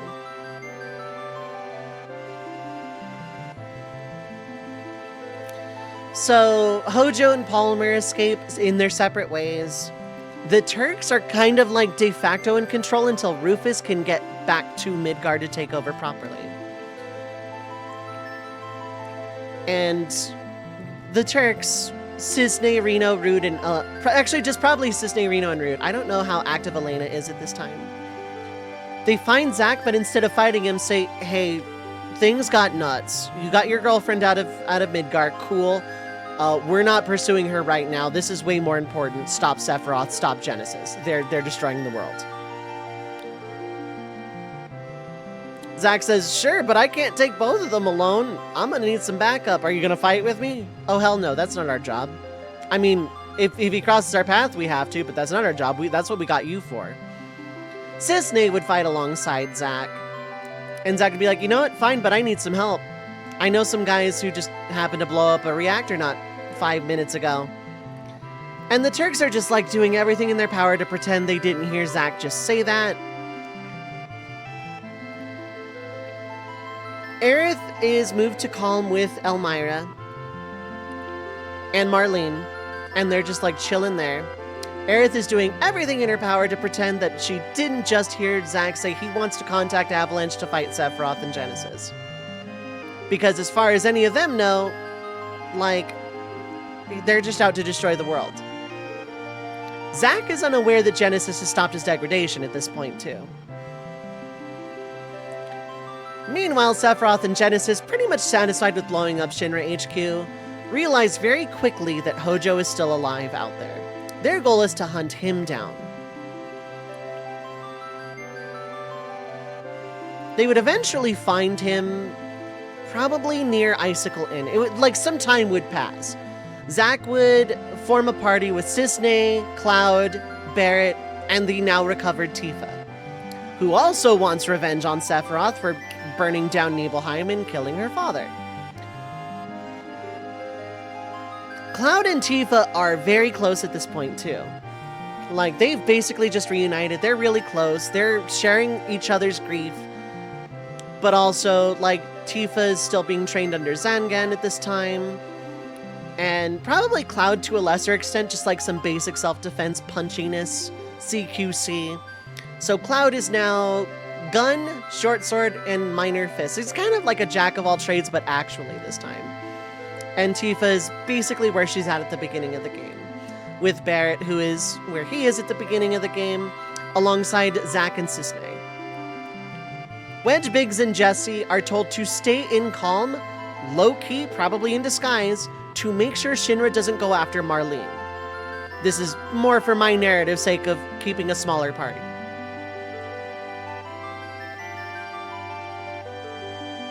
Aerith would probably figure out who Wedge, Biggs, and Jesse are real quick, but considering their objective is to make sure that the townspeople of Calm are protected from Shinra in case, you know, Rufus gets back and wants to just, like, go shoot up the world or whatever.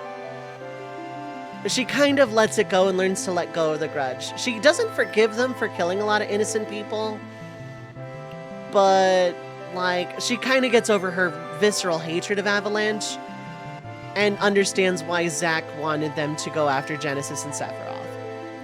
Genesis and Sephiroth go to Icicle Inn, if for no other reason than to read up on Professor Gast's research papers. And at this point, Professor Gast no, he died at this point. When did Gast die?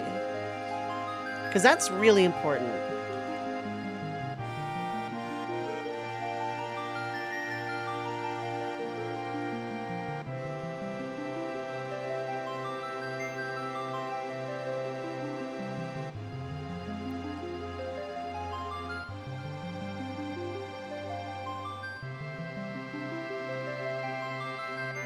It doesn't say when. When did Gast die?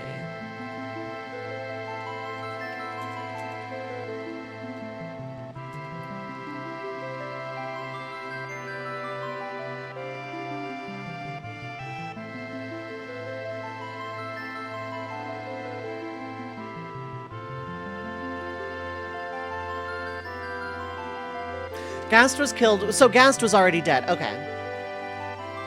So Genesis and Sephiroth go to Icicle Inn because it's the only lead they have. They figure out that Gast went there after deserting Shinra. Yeah, because in the Shinra mansion, why didn't you tell me, Gast? Why did you die? Okay. So they find Professor Gast's home and research lab and read his notes. They spend a few days there before they are accosted by Hojo and a small regiment.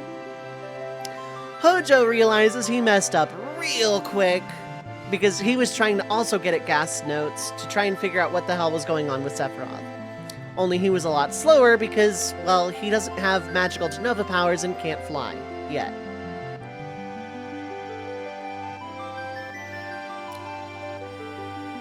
Kind of feel bad for the town because it gets pretty damaged in Sephiroth's rampage, but Sephiroth pretty much spares no mercy for Hojo. Hojo and the token soldiers are completely wiped out. And Sephiroth basically kind of feels empty. He has his friend Genesis back, who is also relatively calm at this point. But like Sephiroth realizes, I kind of killed a lot of innocent people when I thought I was born literally from Genova. And we also killed a lot of innocent people in Midgar when we blew up Shinra HQ. People who had nothing to do with this. He also realizes the people he injured that weren't killed.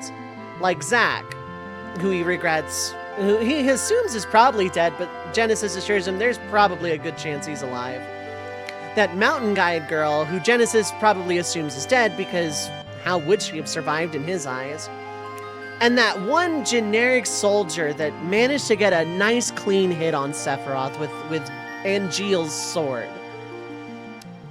And he realizes, well, not much I can do but wait for him to find me. I kind of was high profile here. He'll be along soon enough.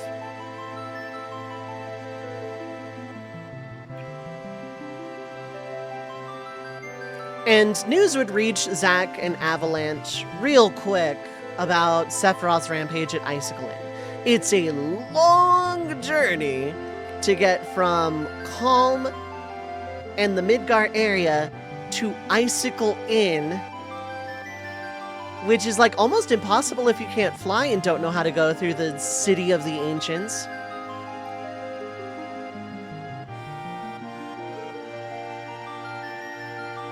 But that is what they vow to do.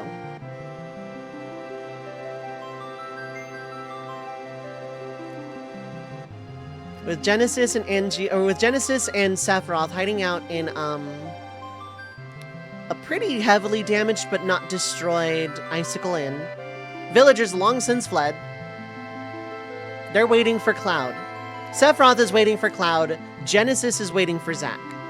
They're waiting for their comeuppance. They are waiting for the last of Hojo's experiments to be wiped off the earth, because it is the only way to end what was started.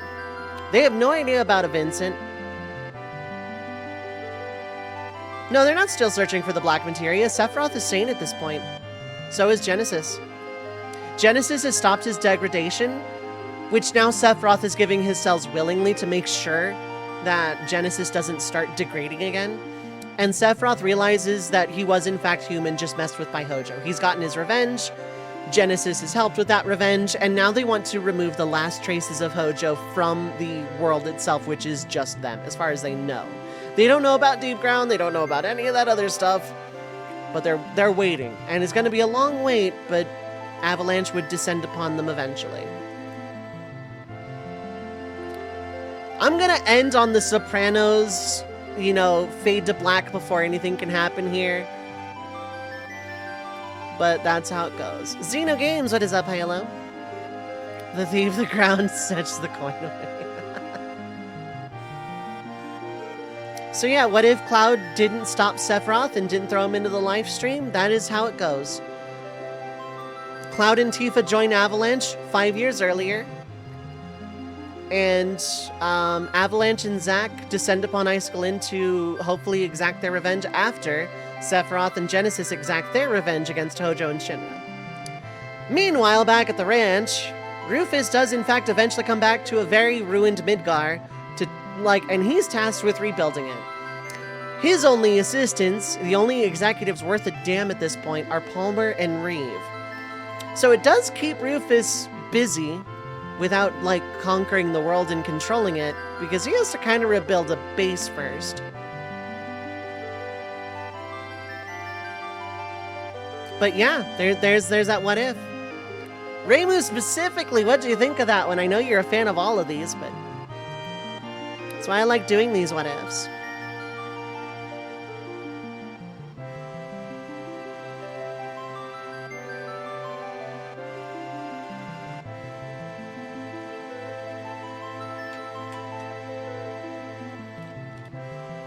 I think I have to hard reset.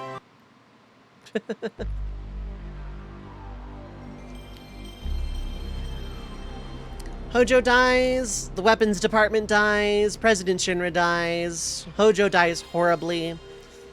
Genesis and Sephiroth are basically waiting to die at Cloud and Zack's hands to remove the last of Hojo from the world. Aerith and... well, okay, so Elmira probably adopts Marlene while Barret is away, because it's going to take like a month to get to Icicle Inn and come back. And that's assuming they come back at all.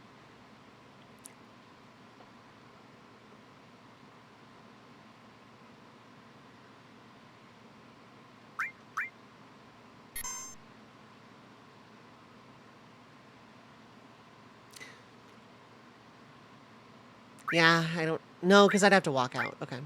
I'd have to walk out.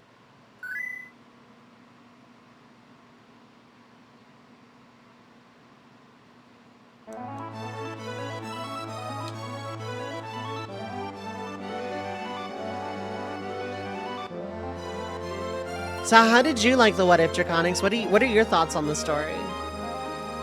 That's what these Final Fantasy What Ifs are. It's literally just a glorified, I'm doing flash fiction on the fly here. I think Casil would be proud, because Casil has like told me I can like do dramatic readings of Zir fan fiction, or not fanfic, flash fiction, sorry.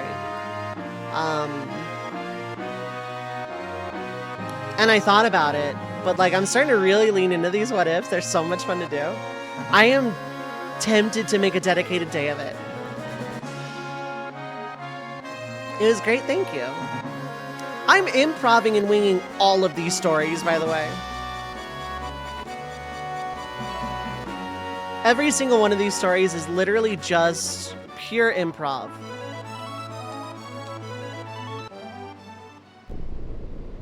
It is just, I'm making it up as I go along, and I could be wrong about certain character motivations, but I'm just here to tell a story based on the Final Fantasy knowledge I have.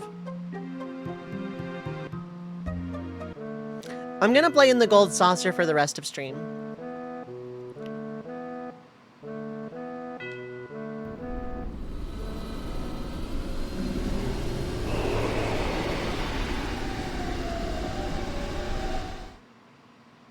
If the internet goes down, then it goes down. If it doesn't, I'm just gonna play here for a little while.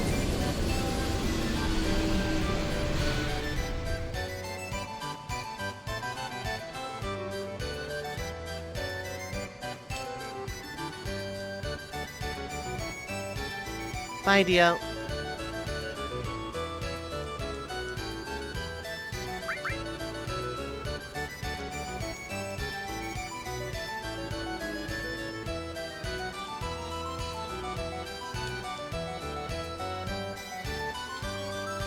Do you think in my Final Fantasy VII fantasy, Vincent would find out about Avalanche and join up with them? He wouldn't wake up. Maybe at some point, if Genesis and Sephiroth went back to Nibelheim for whatever reason before or after Isugelin, they would find Vincent, tell him that Hojo's dead, and Sephiroth and Vincent would have a really awkward conversation about Lucrezia.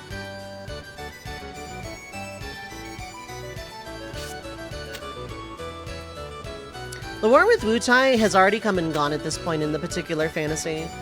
Because, like, the beginning of Crisis Core was the end of the war with Wutai. We're gonna play a crane game. Play a crane game for me.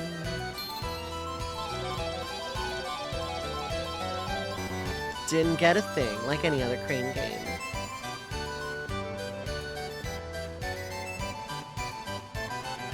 Let's play on a motorbike.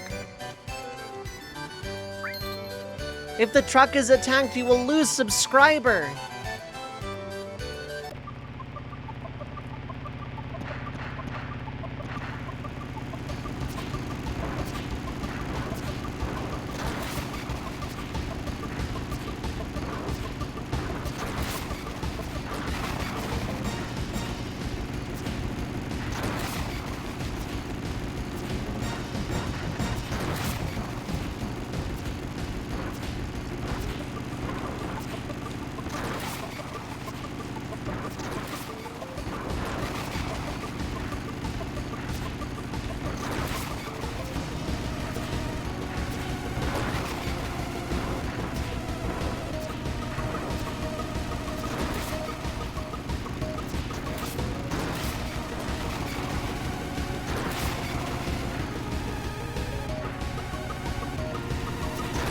Lol, get red, get red! Get red! Get red!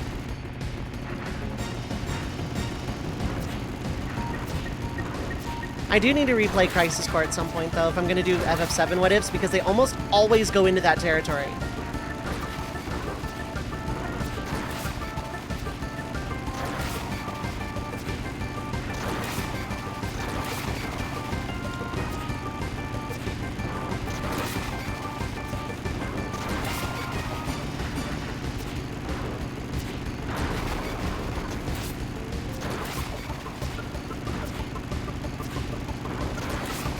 It's like a really good run of motorbike, G-bike.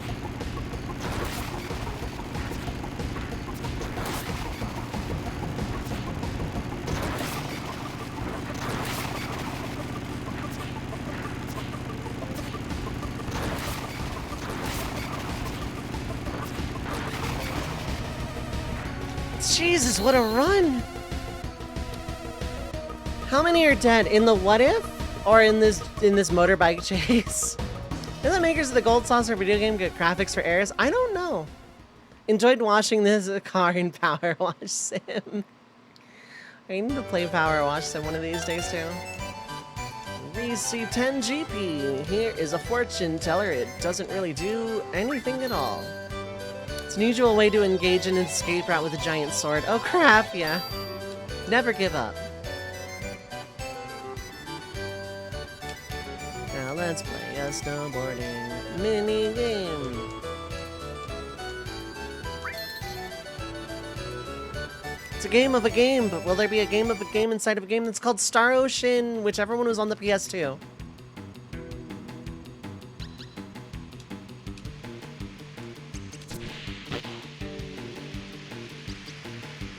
I'm really bad at the snowboard game. But I got a balloon, and I'm video games. I used to be really good at this, like, back on the PS1. And then it's not like riding a bike at all, I actually forgot how to do it. Like so. Here's a retry option, though.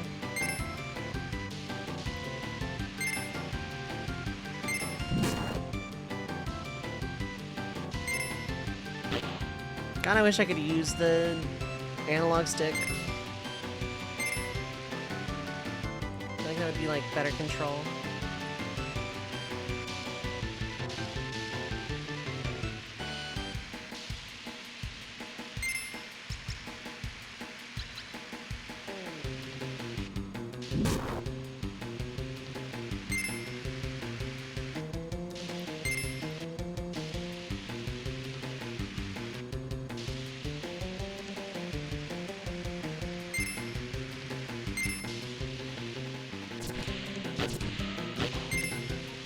Jump like a madman, dodge all the Muggles. Look at that guy! Oops, I hit a tree and died. How long does it take to get a gold chocobo? I could probably do it in a couple hours.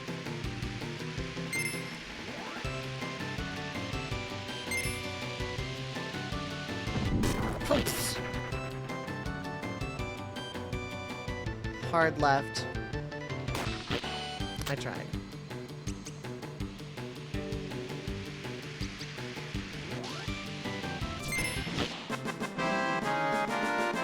I could probably do it in a couple hours. Oh, I didn't want to try again.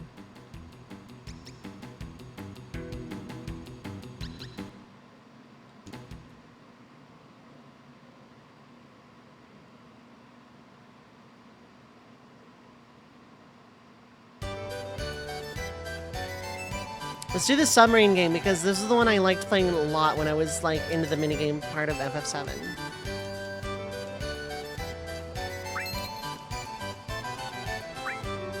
Let's do level 1.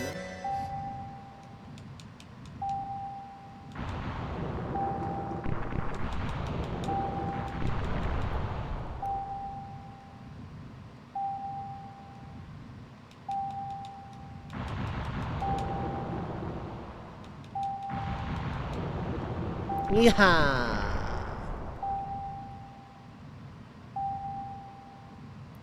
I really like the submarine minigame. I'm so sad that it's really short in the actual plot.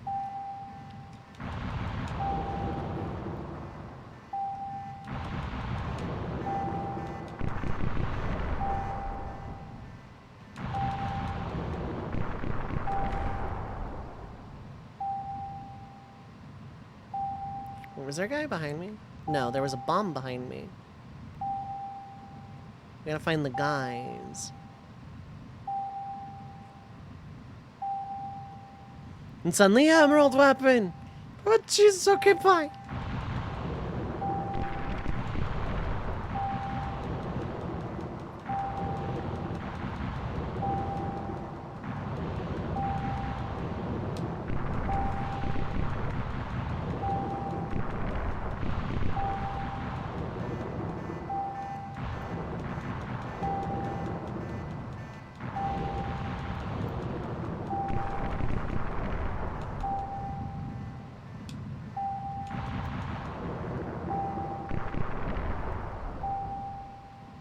Okay, how many more subs we got?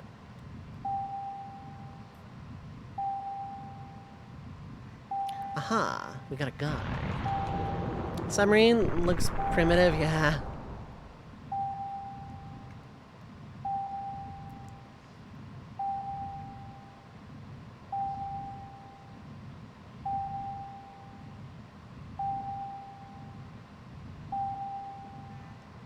Oh, hello. Not as primitive as Rex Evermore, who is not a caveman. He's a kid from the 90s. Went to a movie theater, which cavemen didn't have.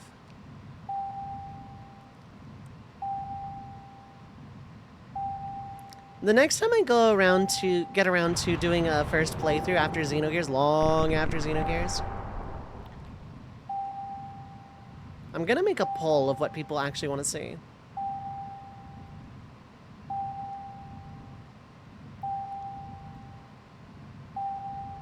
Because I'm torn between Evermore, Golden Sun, Suikoden, Breath of Fire.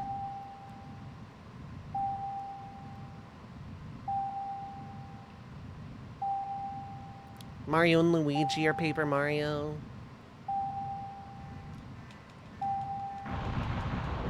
Guardians Crusade. I would put that on a poll.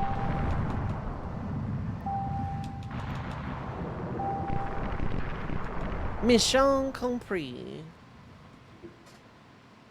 Michelle complete. Okay, captions. You get 3 caption points. Target 10 out of 10. Score 47,909.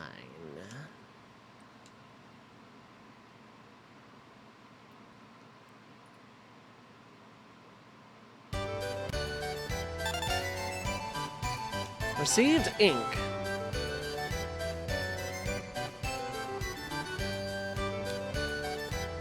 Don't think it would win a poll without an explanation of what it is, but it could be on there. Wheel of what to play next? I would make it a poll, and it's then going to be put up as a channel point stretch goal.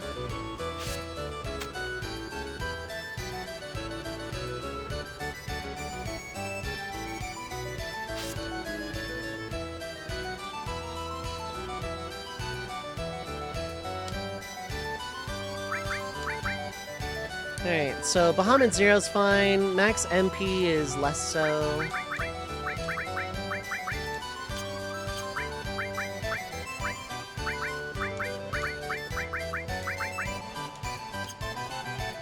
Oh yeah, and you're getting enemy skill, 100%.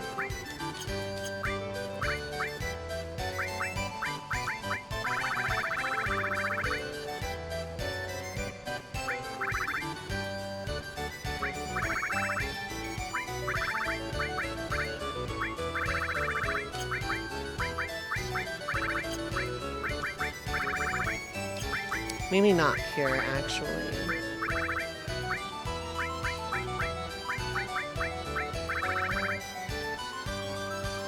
I know. Right now I hadn't gone into the thing, so I don't have my blue counter yet. Never mind.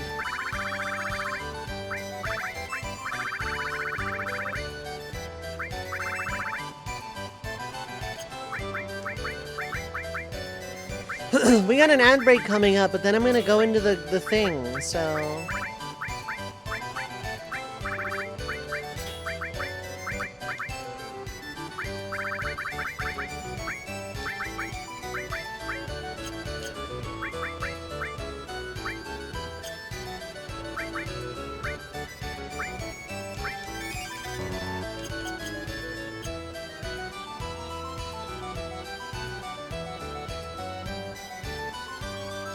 And you still have ribbon, right? You still have ribbon. I just want to see how much BP it would take. Oh. Well, I'd have to do a battle first, okay. I know what I'm gonna do, actually.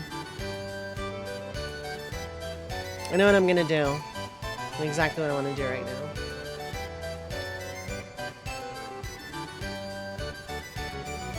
This challenge is complete and I could do a bunch of side stuff, but the, like, really early stream hiccup really did kind of throw a lot out of me. So we're gonna go chill somewhere else, I think.